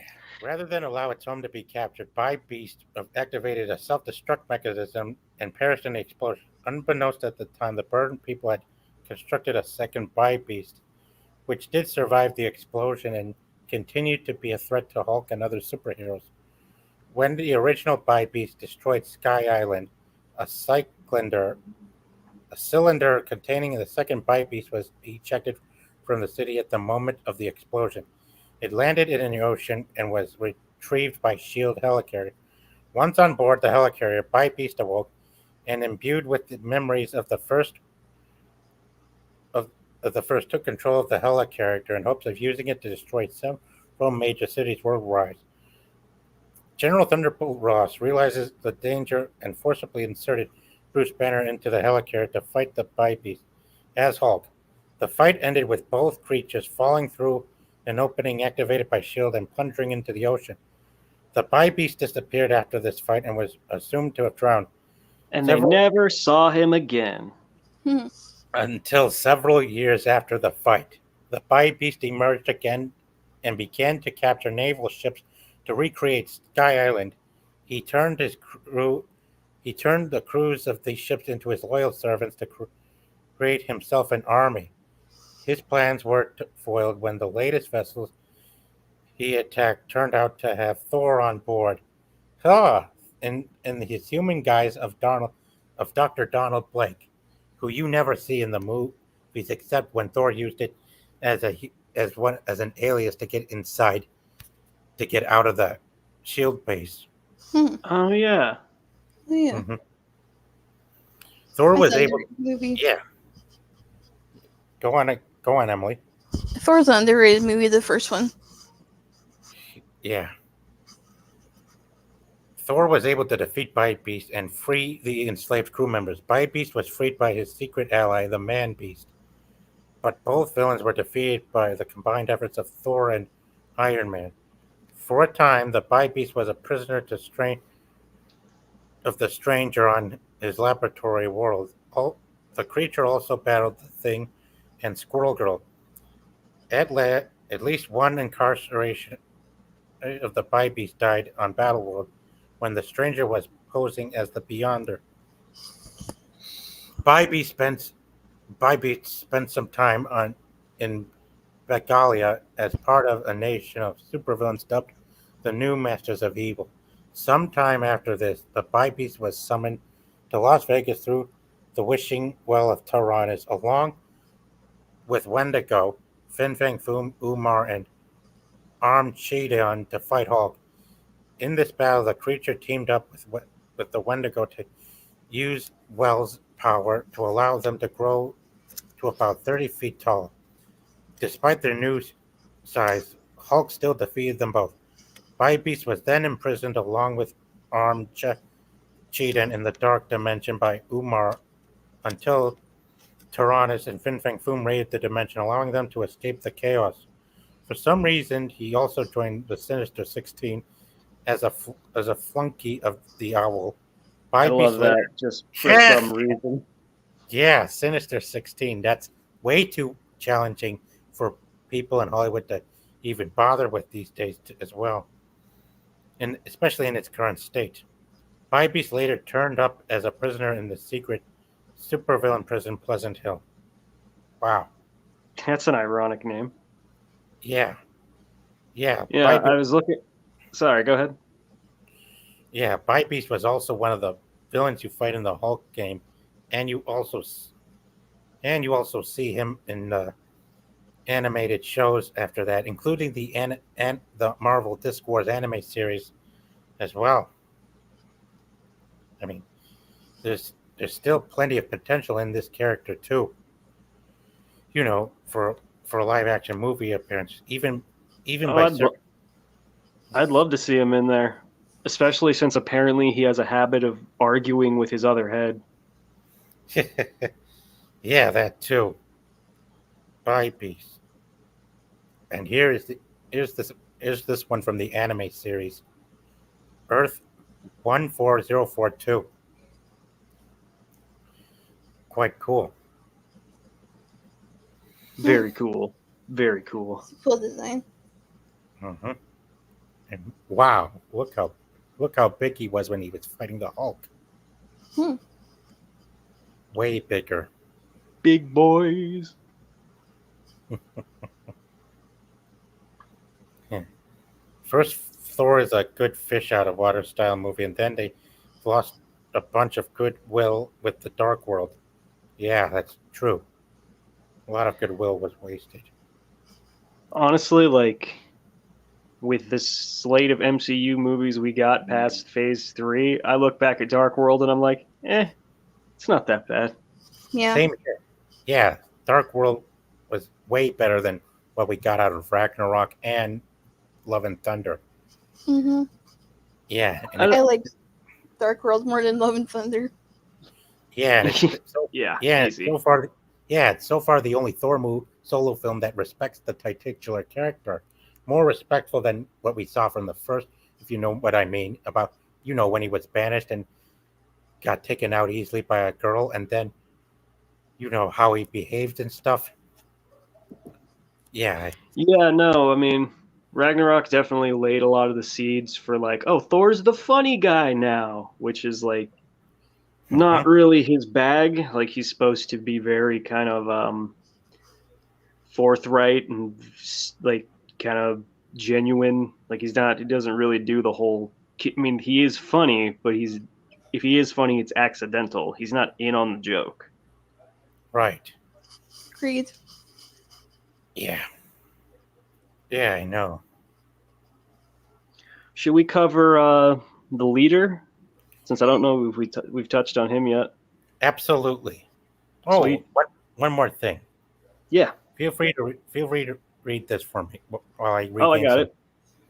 Ragnarok was a lot of fun, and then Taika turned all the bad parts to 11. Yes, Dark World has oddly become better over the years. Totally. Agreed. No lies. He should be stoic and a warrior, and all of a sudden, he learned Earth's sarcasm. Yeah, it's like a switch was flipped.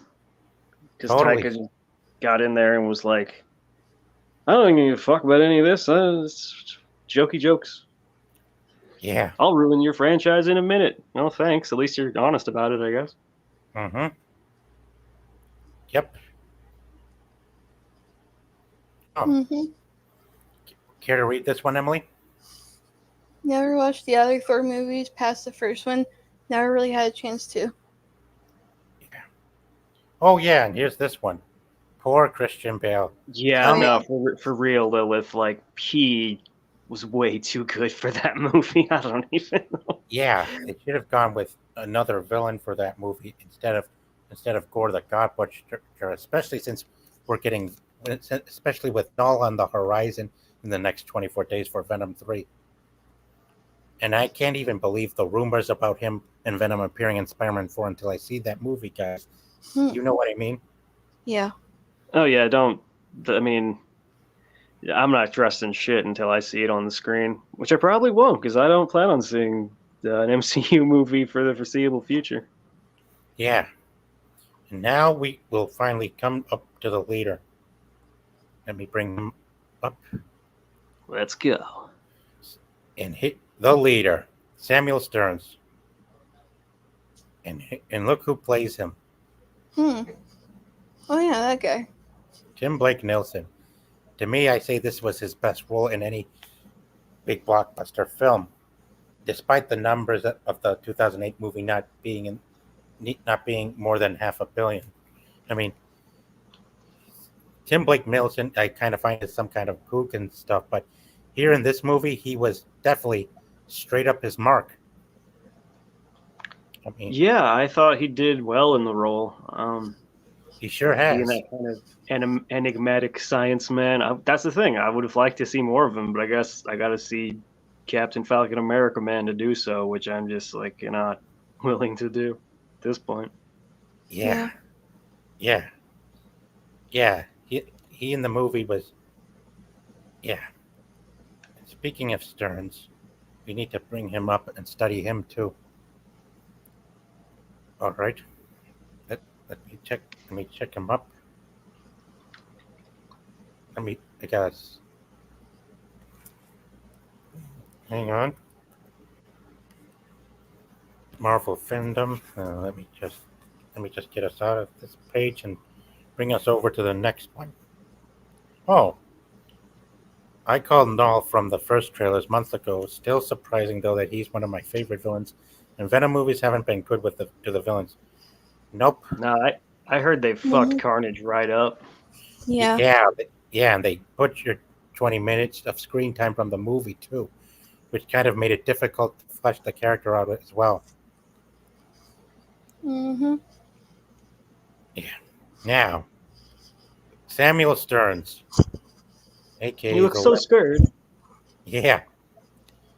Feel free to read this. Well, I'm gonna take a break for a moment. Feel free to read. Yeah, hit it up. All right. Samuel Stearns, aka the leader, was a simple-minded American laborer in a chemical plant in a menial capacity until an accident working with radioactive material bombarded him with gasp gamma radiation, turning his skin and hair green and making his head and brain grow larger. All right, yeah, that's about what I expected so far.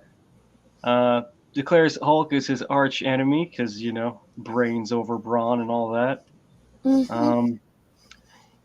Having died and been revived several times, the leader became obsessed with the afterlife, having had experimented with the green door and thus learned the existence of the one below all and the below place. Which, yeah, I believe the green door is essentially what gives Hulk his healing factor and allows him to tank through everything, just tapping into that kind of energy, kind of like the Speed Force or what have you. Through all this. And then actually physically ripped out of the entity, powerless, and changed back into his normal human form of Stearns. Despite everything that had been done to him, Hulk forgave Stearns and returned him to the earthly plane. Oh, well, that's nice. Get a little bit of a redemption arc there going. Originally a slow-witted individual and a high school dropout, Stearns was alienated from his family and then donated to his more intelligent and more successful older brother, Philip. As an adult, Stearns found employment working the night shift at a chemical research plant where his brother Philip was the researcher. Good old nepotism, I love it. One evening, he was moving canisters of waste material when one of the containers cracked open, bathing him in gamma. Survived what would normally be a lethal dose, not without cost. Yet the big Uggo, I wish I could scroll down, but yeah, there's a picture of him with his big old brain. And yeah, he began to refer to himself as the leader, due to his ego growing as big as his brain, I guess. Yeah. Gira, are you back? Yeah, I'm back. Alrighty. Yeah, we're about to the leader portion of the wiki, I believe, and Yeah. look at him in his big old goober brain. Yeah, feel free to continue. I need to rest my voice for a bit. Yeah, drink some water. do what you got to do. Yep. Let's see. At one point, Stearns built himself a sentient space station that he named Omnivac, which orbited the Earth, and later built a time travel device within it that transported him back to the early days of Earth's origins, where he attempted to alter the course of humanity's evolution. Dick. So that the humans would all evolve into gamma mutates. Okay, so he went and had a fucking plan from the Amazing Spider-Man. Everyone must be gamma people now. Hmm. The Hulk, the She-Hulk, and the Avengers followed Stearns into the prehistoric time and stopped his plans before he could accomplish them, knocking him into his apparent death in a volcano. And they never saw him again until he somehow survived and was able to return to his correct time period. Somehow. Eventually, Stearns' increased mental capabilities began to lessen. His brain juice started leaking. It was not until it was entirely too late that he noticed this. By then, the external changes were seen through his reversion back to a regular-sized head and the disappearance of his green skin and hair. While attempting to retain his super intellect, he realized that his time had run out, and to do so, that he was now an ordinary human with baseline intelligence. Resigning himself to his fate, he took advantage of regaining his human form of Sam Stearns to reintegrate himself into conventional American society and abandon his delusional ideas of taking over the world, eventually getting a job as a coroner's assistant in New Mexico. From the leader of the Omnivac to a coroner's assistant. Everyone has different career paths, I suppose. Yep. Much to his surprise, he was asked to help on a job at Gamma Base to retrieve the corpse of General Thaddeus E. Thunderbolt Ross after his death at the hands of Zax. I know Zax, but he just does cool Zach. show. Oh, Huh? yeah. Yeah, you reminded me about Zach. Yeah, good old Zax. Yeah. But this Zax, just a big yellow fucker, it looks like, from his wiki page. Mm-hmm. Some kind of electricity monster. Yeah. And, lost my place. Oh, green door. There we go. Stearns killed his co-worker and took the ambulance that had Ross's corpse within, following Bruce Banner, who was on his way to one of his old hidden laboratories, though he arrived too late to save the gamma ray equipment that Hulk destroyed after manipulating Banner into using it on himself. He told the now Grey Hulk that he could permanently get rid of Banner for him. Well, that's no good. If he helps get Rick Jones' version of the Hulk's gamma radiation into Stearns' body. So I guess he just, needs some specific thing from Rick Jones' body, aka A-bomb, so, okay. Hulk managed to use the knowledge in the Banner part of his brain to construct a new gamma ray machine before knocking out Rick Jones' Hulk and strapping him in. The resulting experiment successfully infused the gamma radiation into Stearns' body, but also destroyed the laboratory, causing Hulk and Rick to both believe that the leader had died. They really got to stop doing that, just assuming their villains die in big explosions. I mean, yeah. Keep your eyes open at least. He escaped, however, and stole Ross's corpse, making his way to one of his own laboratories. Citation needed. Mm-hmm. Yeah. So, Gira, were you familiar with a lot of this leader stuff before? Because I wasn't. Well, not until I've seen the animated show and the movie. Yeah, no. The original 90s animated show? Yes, that one. Yeah, no. I gotta give that one a rewatch. I haven't seen that since I was 9. With his regained superintelligence, the leader also had a larger bald head, which was more mutated than his former appearance. Oh, man. He's rolling low on those percentiles. He contacted a being named Half-Life, Mr. Freeman, and sent him to stall the Hulk before he could stop the leader's plans. After Half-Life's defeat, the leader gathered up his parts and returned him to his base, outfitting him with a suit of armor and a camera, then sending him out again. I guess he needed pictures of Spider-Man.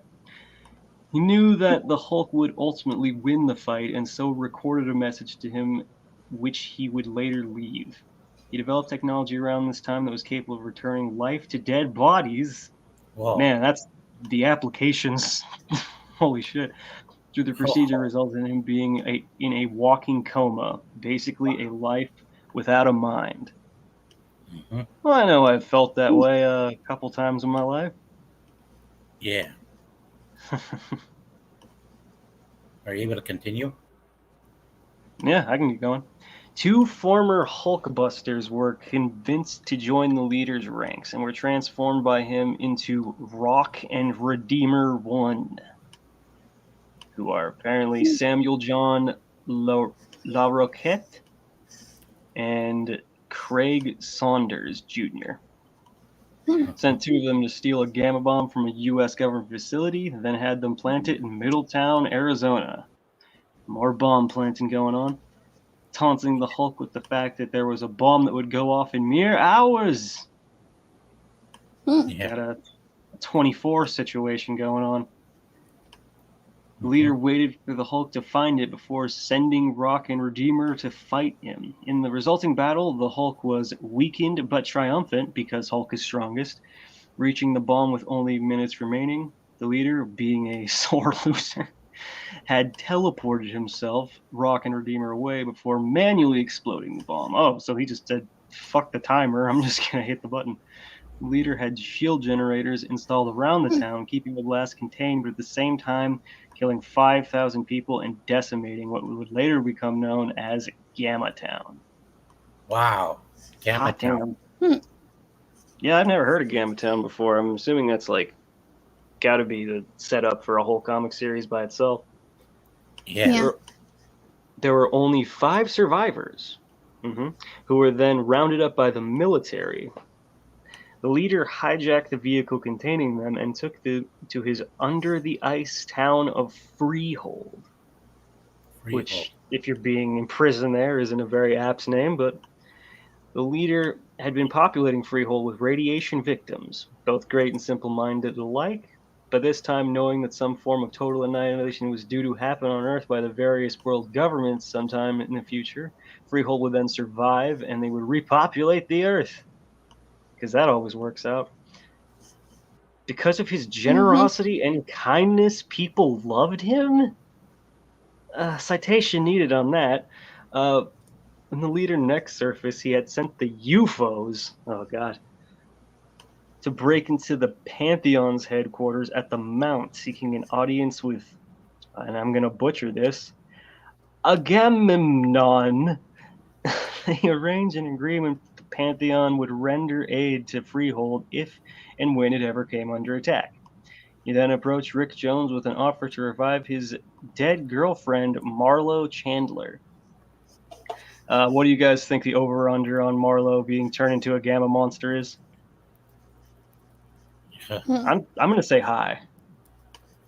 Yeah. Also, is my mic messing up at all? You guys can hear me okay? It's good. Good. The transfer of gamma radiation seemed to have bestowed an empathetic link between the two, meaning that the leader also felt Rick's loss. Oh, Rick Vulcan mind Jones' loss? Yeah. Wow. Mhm. Yeah, I don't think we've even got Rick Jones in the MCU yet, have we? No. No A-bomb for us. Nope. Until phase 7 or whatever. Yeah. He already... What's that, Kira? Yeah, somewhere like that. Let's see. He already had the body. All that was left was his consent, which is important, kids. Always get consent. It was eventually given, and Jones joined the leader, albeit reluctantly, when at Freehold. Jones found out that the leader had both restored General Ross back to life and turned him into Redeemer 2, the Quickening. Yeah. He began to doubt his decision to bring Marlo back to life if she would only be a vegetable like Ross now was. Yeah. Okay, so apparently the whole back from the dead thing has a bit of a cost associated with it. Yes. Take note, Dragon Ball. Assured him that he had perfected the process since then, worked out all the kinks. One of the 5 people who did not die in Gamma Town incident, Father Jason McCall, a priest who is now named Soul Man, had the ability to bind souls back into their resurrected bodies. Mm-hmm. That's pretty sick. Yeah. Freehold finally became under attack when Hydra raided the facility, Hail Hydra, seeking to take control of it. The Hulk was sent by Agamemnon, both keeping his promise of aid and allowing the Hulk to think that he was breaking it by simply handing over the position of Freehold in order for the Hulk to take revenge on the leader for the 5,000 people that have been killed in Gamma Town. Lots of betrayals going on. Yeah. The experiment to bring Marlowe back to life had begun, and the leader dispatched Jones to stop the Hulk from destroying the process before it was completed. The leader had instruments logging everything that Soul Man was doing, believing that the gamma-mutated priest's powers could be duplicated in order to give him immortality. However, the Hulk burst in and destroyed the machine by throwing the leader into both Soul Man and it. The leader did not emerge from the resultant explosion, which, as we've established, means he's definitely dead. No chance. Following his death at Freehold, the leader's disembodied spirit possessed his follower Omnibus, another one of the 5 survivors of the Gamma Town incident. The leader, through Omnibus, launched a series of terrorist attacks in an effort to plunge the world into chaos. The enraged citizens of Freehold put Omnibus on trial, found him guilty of the leader's crimes, and exiled him to the Arctic Circle. Brr. After wandering around the tundra for some time, Omnibus was killed and eaten by a polar bear. And we'll stop there. Wow. Yeah. After all that, That's you a get lot. punked by a polar bear, bro.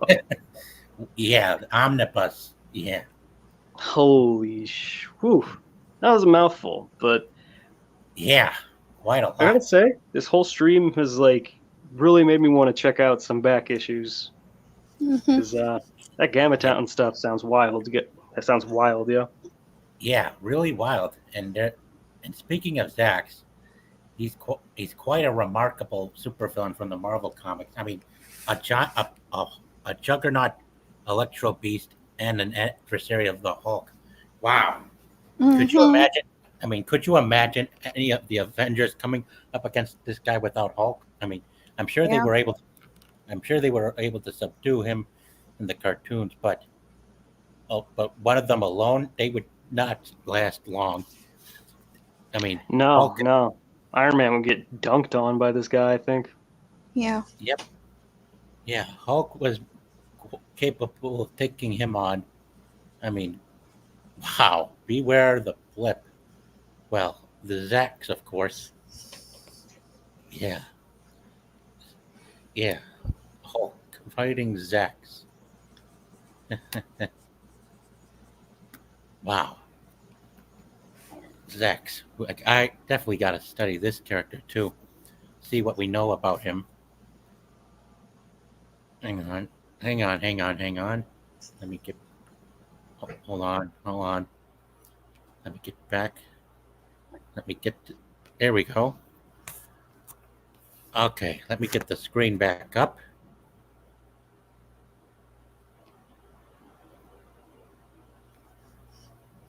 All right. Zax. Zax was a product of an accident that occurred at a consolidated Edison nuclear power plant when a group of heavily armed terrorists attempted to shut down the power in New York City. The explosion that their stray gunfire caused started a chain reaction in the atomic reactor, creating a psionically charged electromagnetic field of humanoid form. As the eh, as the electromagnetic form grew, it it incinerated those people who stood in its way, absorbing the electro-psionic fields generated by their brains, and thus acquiring a human intelligence. As it began to think and become aware of its surroundings, it developed a rudimentary speech and named itself Zax, in imitation to the electrostatic crackle it made when it moved. As it killed more human beings, it grew more intelligent, Consequently, it began a campaign of murder and destruction in order to increase its intelligence. Zax clashed with both Hulk and Hawkeye. Zax and its short-circuited and its constituted field dissipated when Hawkeye shot an arrow attached to a long conducted wire through Zax into the East River. Zax reformed months later as a result of a mistake in a scientific experiment performed by Soul Star Research, a group of 3 scientists, Massachusetts Institute. Yeah, Hmm. yeah. Zax. Yeah. Institute of Technology graduates Mark Revel, Stan Landers, and Adri- Alexandria Knox, who developed a mechanism that was allegedly capable of collecting and recording the scattered electrical brainwaves of any human being who had ever existed. When first used, the machine made contact with an unusually intense field of electrosonic energy in the upper stratosphere, which was the residue of Zax. The collected electrical impulses formed a field of significant energy to explode the machine's titanium casings, and Zax reformed. Stan Landers was killed by Zax as the creature absorbed his electrosionic energy. As a result of this absorption, Zax found itself influenced by Landers' intense love for his colleague, Alexandria Knox, and abducted her. Once again, Zax battled the Hulk. Soul Star's Mark Revel short-circuited and dissipated Zax by shooting a sufficient length of copper wire through it from a helicopter, and then flying the helicopter, which still held for the other one end of the wire directly. Hmm. Well, hold on. Let me That get was a back. long ass wire, it seems like. That's a Yeah, lot. into a thunderstorm, which the helicopter was struck by lightning. For unknown reasons, Zax rematerialized in one of the reactor cores of a nuclear power station on Lake Michigan during an unstable reaction there. After absorbing the psychic energy of several scientists at the station, it kidnapped Alexandria Knox with the intention of transforming her into a creature like itself. Luke, Once again, yeah, Luke Cage, an acquaintance of Knox, attempted to rescue her with the assistance of Mark Revel. Revel attempted to use liquid helium to incapacitate him, but this failed, and he was killed by Zax. Cage pinned Zax to a transformer with a steel girder and escaped with Knox, as the energy shackles that had held her were now momentarily holding Zax. Before it could escape, the liquid helium caused the high-voltage conduits to act as a superconductor, resulting in an explosion that seemingly destroyed Zax. What do you guys think of that part before I continue? well, yeah, actually, I wanted to just the reoccurring theme of like gamma creatures wanting to make other people like them, and of course the whole like, uh, I must have a bride and she must be an electric bride like me. Like, Oh, yeah, wow. like that's such a. There's the first episode of Darkwing Duck has that in it too. Like, I want pretty girl to be monster like me, but my question, and maybe you two can give me some insight on this. How did Zax capture her without killing her if he's just a giant ball of like electric tism? Hmm. That is a good question. I don't know. I mean, he must have like wrapped her in rubber first or something. Hmm. But yeah, as far as that goes, like Zack seems to just not even have like he absorbs a human's persona as opposed to being one himself. Yeah. I, yeah, I'm just hoping if all my DualShock reads this thing, they'll understand that I mean no harm, because I have been shadow banned from a couple of channels that I enjoyed, that I followed for getting impatient and stuff. But yeah, I don't want to take advantage of anyone's generosity, guys. And believe me, I hope Katie and Peter will understand that soon as they see this video, because I don't mean any harm. I'm just new to understanding things. But so far, the only hint I got was Peter mentioning one time in one of their live streams that he had some kind of affiliation with South Africa's military. Well, not in a good way, of course. But anyway, let's get back. Yeah, no worries, man. I mean, I don't think anyone thinks you're taking advantage of them. Right. Thank you. And I hope you can help. And I'd like to also invite you over to their server and Discord after this too, Daxonair. Yeah, shoot me a link. Sure. And then be sure to come back. Let me just get their server up.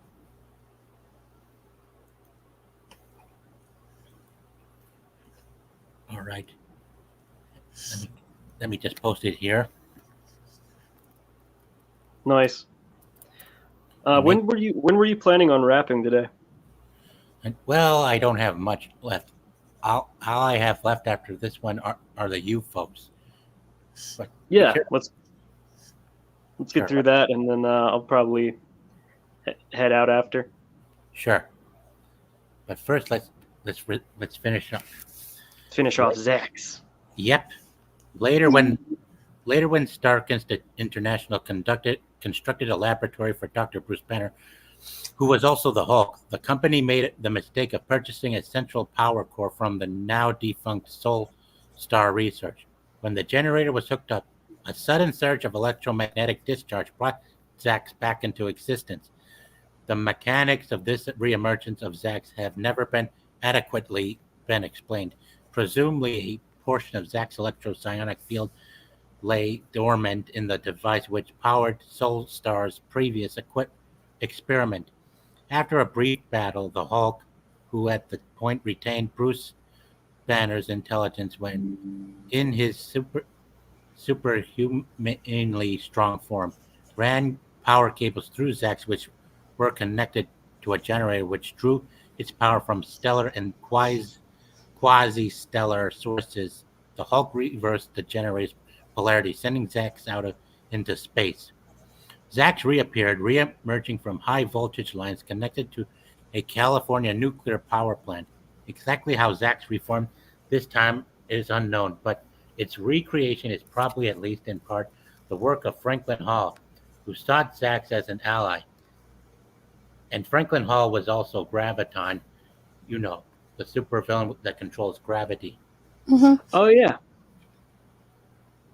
they fought that dude in the first episode of Earth's Mightiest Heroes. Oh yeah, I just watched that episode. Yeah, that was awesome. It was an awesome 2-part event. Oh yeah, really Yeah. sick fight. Yeah. On Hawkeye's suggestion, Wonder Man uprooted a water main, which the latter then used to fire a torrent of water at Zax. Hawkeye then shot an arrow carrying a conducting wire through Zax into the water upon Zax was standing. As a result, Zax was grounded and its field was disrupted. Somehow, Zax was imprisoned by S.H.I.E.L.D. soon after Hawkeye and Wonder Man defeated it. S.H.I.E.L.D. kept Zax, which was still in humanoid form, confined within a large insulated vacuum tube, and then transferred it into another such tube at Gamma Base, New Mexico. There, former General Thunderbolt Ross, who was obsessed with the desire to destroy the Hulk, submitted to a S.H.I.E.L.D. experiment to transform him into a superhuman being by infusing some of Zax's living energy into Ross's body. But the experiment went awry, and Ross's psychic energy, his mind, in effect, was absorbed by Zax, and Zax broke free. But strangely, Ross's mind, perhaps because of the strength of his hatred of Hulk, took control of Zax, submerging Zax's own personality. Meanwhile, Ross's original physical body remained alive, but all of that body's independent thought process had ceased. Only involuntary functions of the nervous system, such as those controlling the heartbeat, continued. Wow. Are you up to continue the rest of this? Yeah, I think I got Zax's page pulled up. Yeah, we're on the same wiki. Which paragraph did you leave on? Oh, those controlling the heartbeat continued, and then continue. The next paragraph starts with the word "controlled" by Ross's thought patterns. Okay. Um.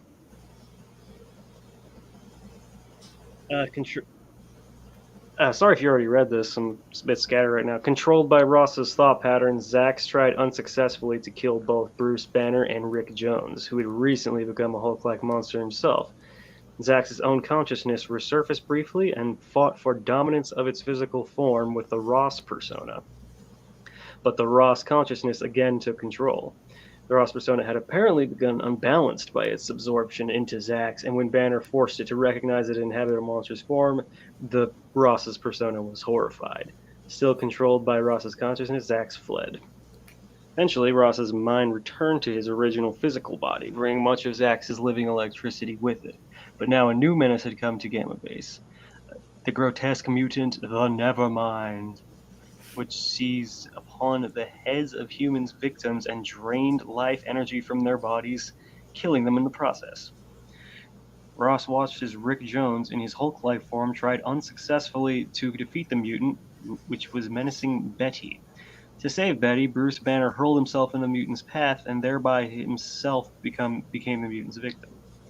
On seeing the Hulk's bravery and Bruce Banner's self-sacrifice, Ross realized that he had gravely misjudged them both. The mutant rendered Bruce Banner unconscious without draining him of all his life energy and then headed towards Betty. This time, Thaddeus hurled himself into the mutant's path, and the creature took hold of his head, but since Ross still possessed much of Zax's electrical energy, the mutant could not take control of Ross's mind, and Ross realized that all of Zax's energy all of Zax's energy electrocuting the mutant. However, Zax, apparently no longer bonded to Ross's mind, would later come into conflict with Tony Stark, having been conducted by a satellite relay station that Stark was testing.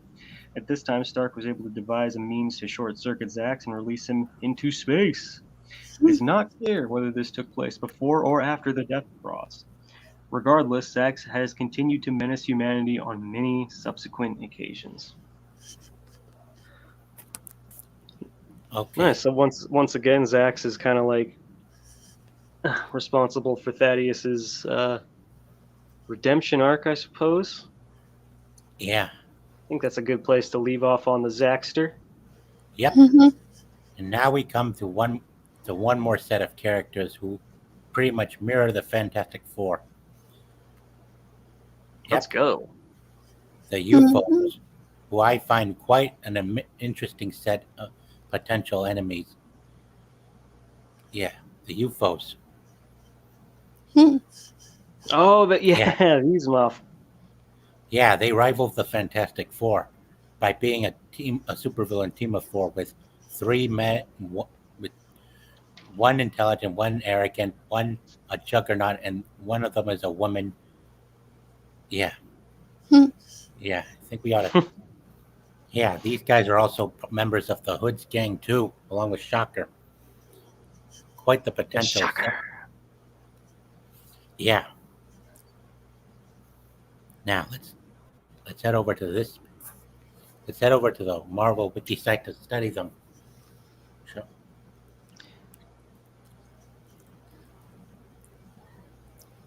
You want me to tackle their origin story? Sure. Go right Alrighty. ahead. Thank you.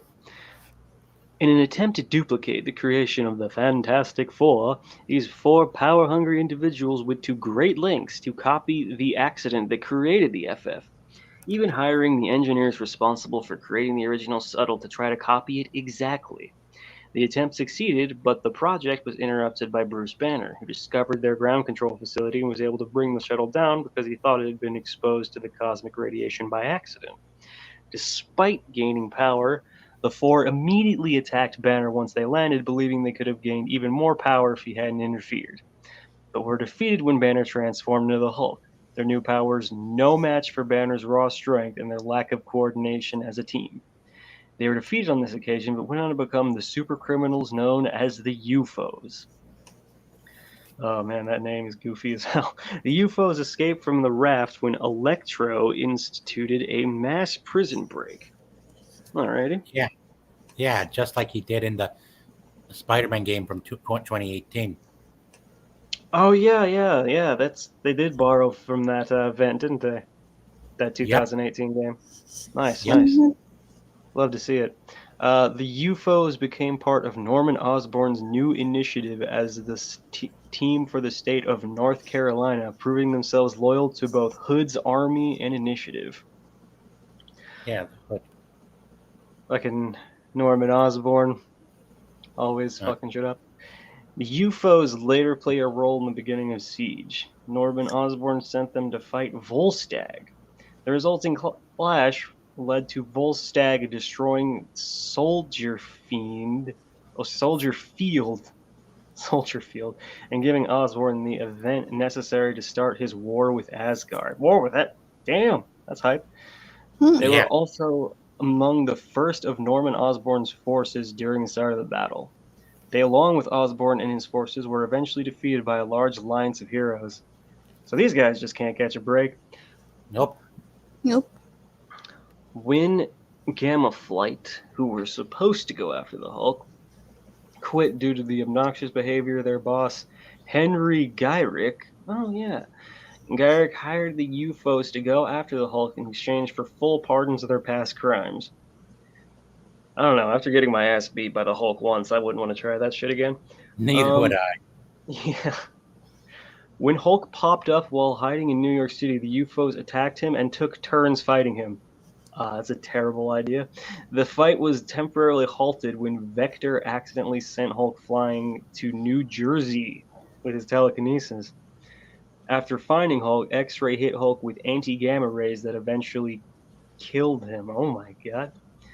However, the anti-gamma rays had the unexpected effect of turning Hulk's Joe Fixit persona into a Red Hulk, allowing him and the Savage Hulk persona to escape the below place. Hulk then resurrected, fully repowered and pissed off as hell. Hulk, with his restored strength, badly injured Ironclad. When Vapor turned to sulfur gas in an attempt to stop him, Hulk turned the gas on Vector, blinding him. In a panic, Vector sent Hulk away all the way to Manhattan. Gyrick later lambasted the team for letting Hulk get away, while X-Ray and Vapor put the blame on Gyrick because his retrieval team took too long to arrive. So even when they win, they don't win. Man, I'm feeling bad for U-Force right now. Yeah, but they do have potential to appear in the MCU, I can assure you. And now let's check out the lineup before we call. Sure. Vector. Simon Utrecht was an industrialist and politician who craved more power. He used his resources to copy everything about the Fantastic Four's flight into space and hired a crew in hopes of gaining superpowers. Vector gained the power of telekinesis from cosmic rays, enormously powerful, as by focusing his power into plasma, he was even capable of flaying most of the Hulk's skin and muscle tissue from his body, also capable of flight. Vapor and Darnell was hired by Simon Utrecht to be the life support engineer on his ship. And Darnell is Jimmy Darnell's older sister. Va- ah, yeah. Oh, peace out, LMA. Thanks for coming. Wait, hold on. Wait. Miss- Oh, wait. Oh, yes. Okay. Let's get back. Stay safe, LMA. Same here. Yeah, stay safe. Vapor has the ability to alter her form into any known gas, usually the most lethally poisonous she can imagine while invading an opponent's body.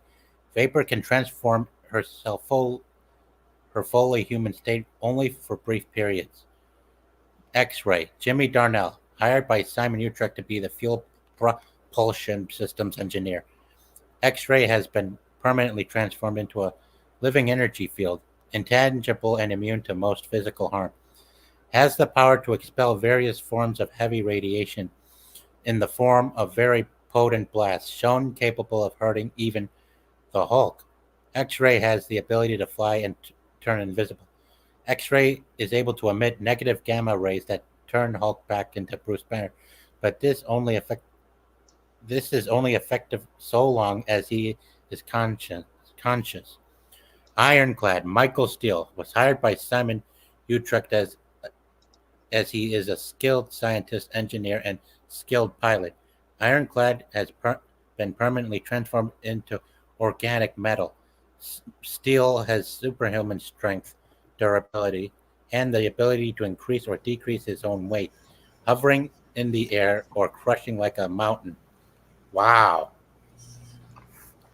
Yeah, just make yourself like light as a feather and jump a million feet in the air, and then turn into a big old crashing heavy thing. A wrecking ball. There you go. Yeah. Agreed. hmm Wow, man, that was quite a lot to that was quite a lot to cover, guys. So much Anyway. folklore. Yep, plenty of folklore. Yep. It was, shall we say, a smashing time. Yeah, quite the smashing time, Emily and Daxnar. Thank you for having me here. You're welcome, Emily, and good luck tonight. Thank Yeah, you. thanks for coming on. You're yeah, and welcome. thanks, Emily. And Daxnar, I also sent you an invite link to hold my DualShock server. Be sure to check it out. Yeah, most definitely. Right after I get off, man. Yep. Thanks for coming, guys. You're welcome. And Anytime. Yeah. Yep. Just shoot whenever you think you want to do another one of these with me. If I'm not too annoying, I'll be around. No problem, and thank you, guys. And have a good night to everyone in the chats and everyone watching the stream. Be sure Yeah, to everyone who showed up to support, thank you so much. And may the gamma rays be with you always. always. Thank you.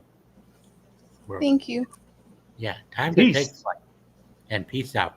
Peace out. Bye.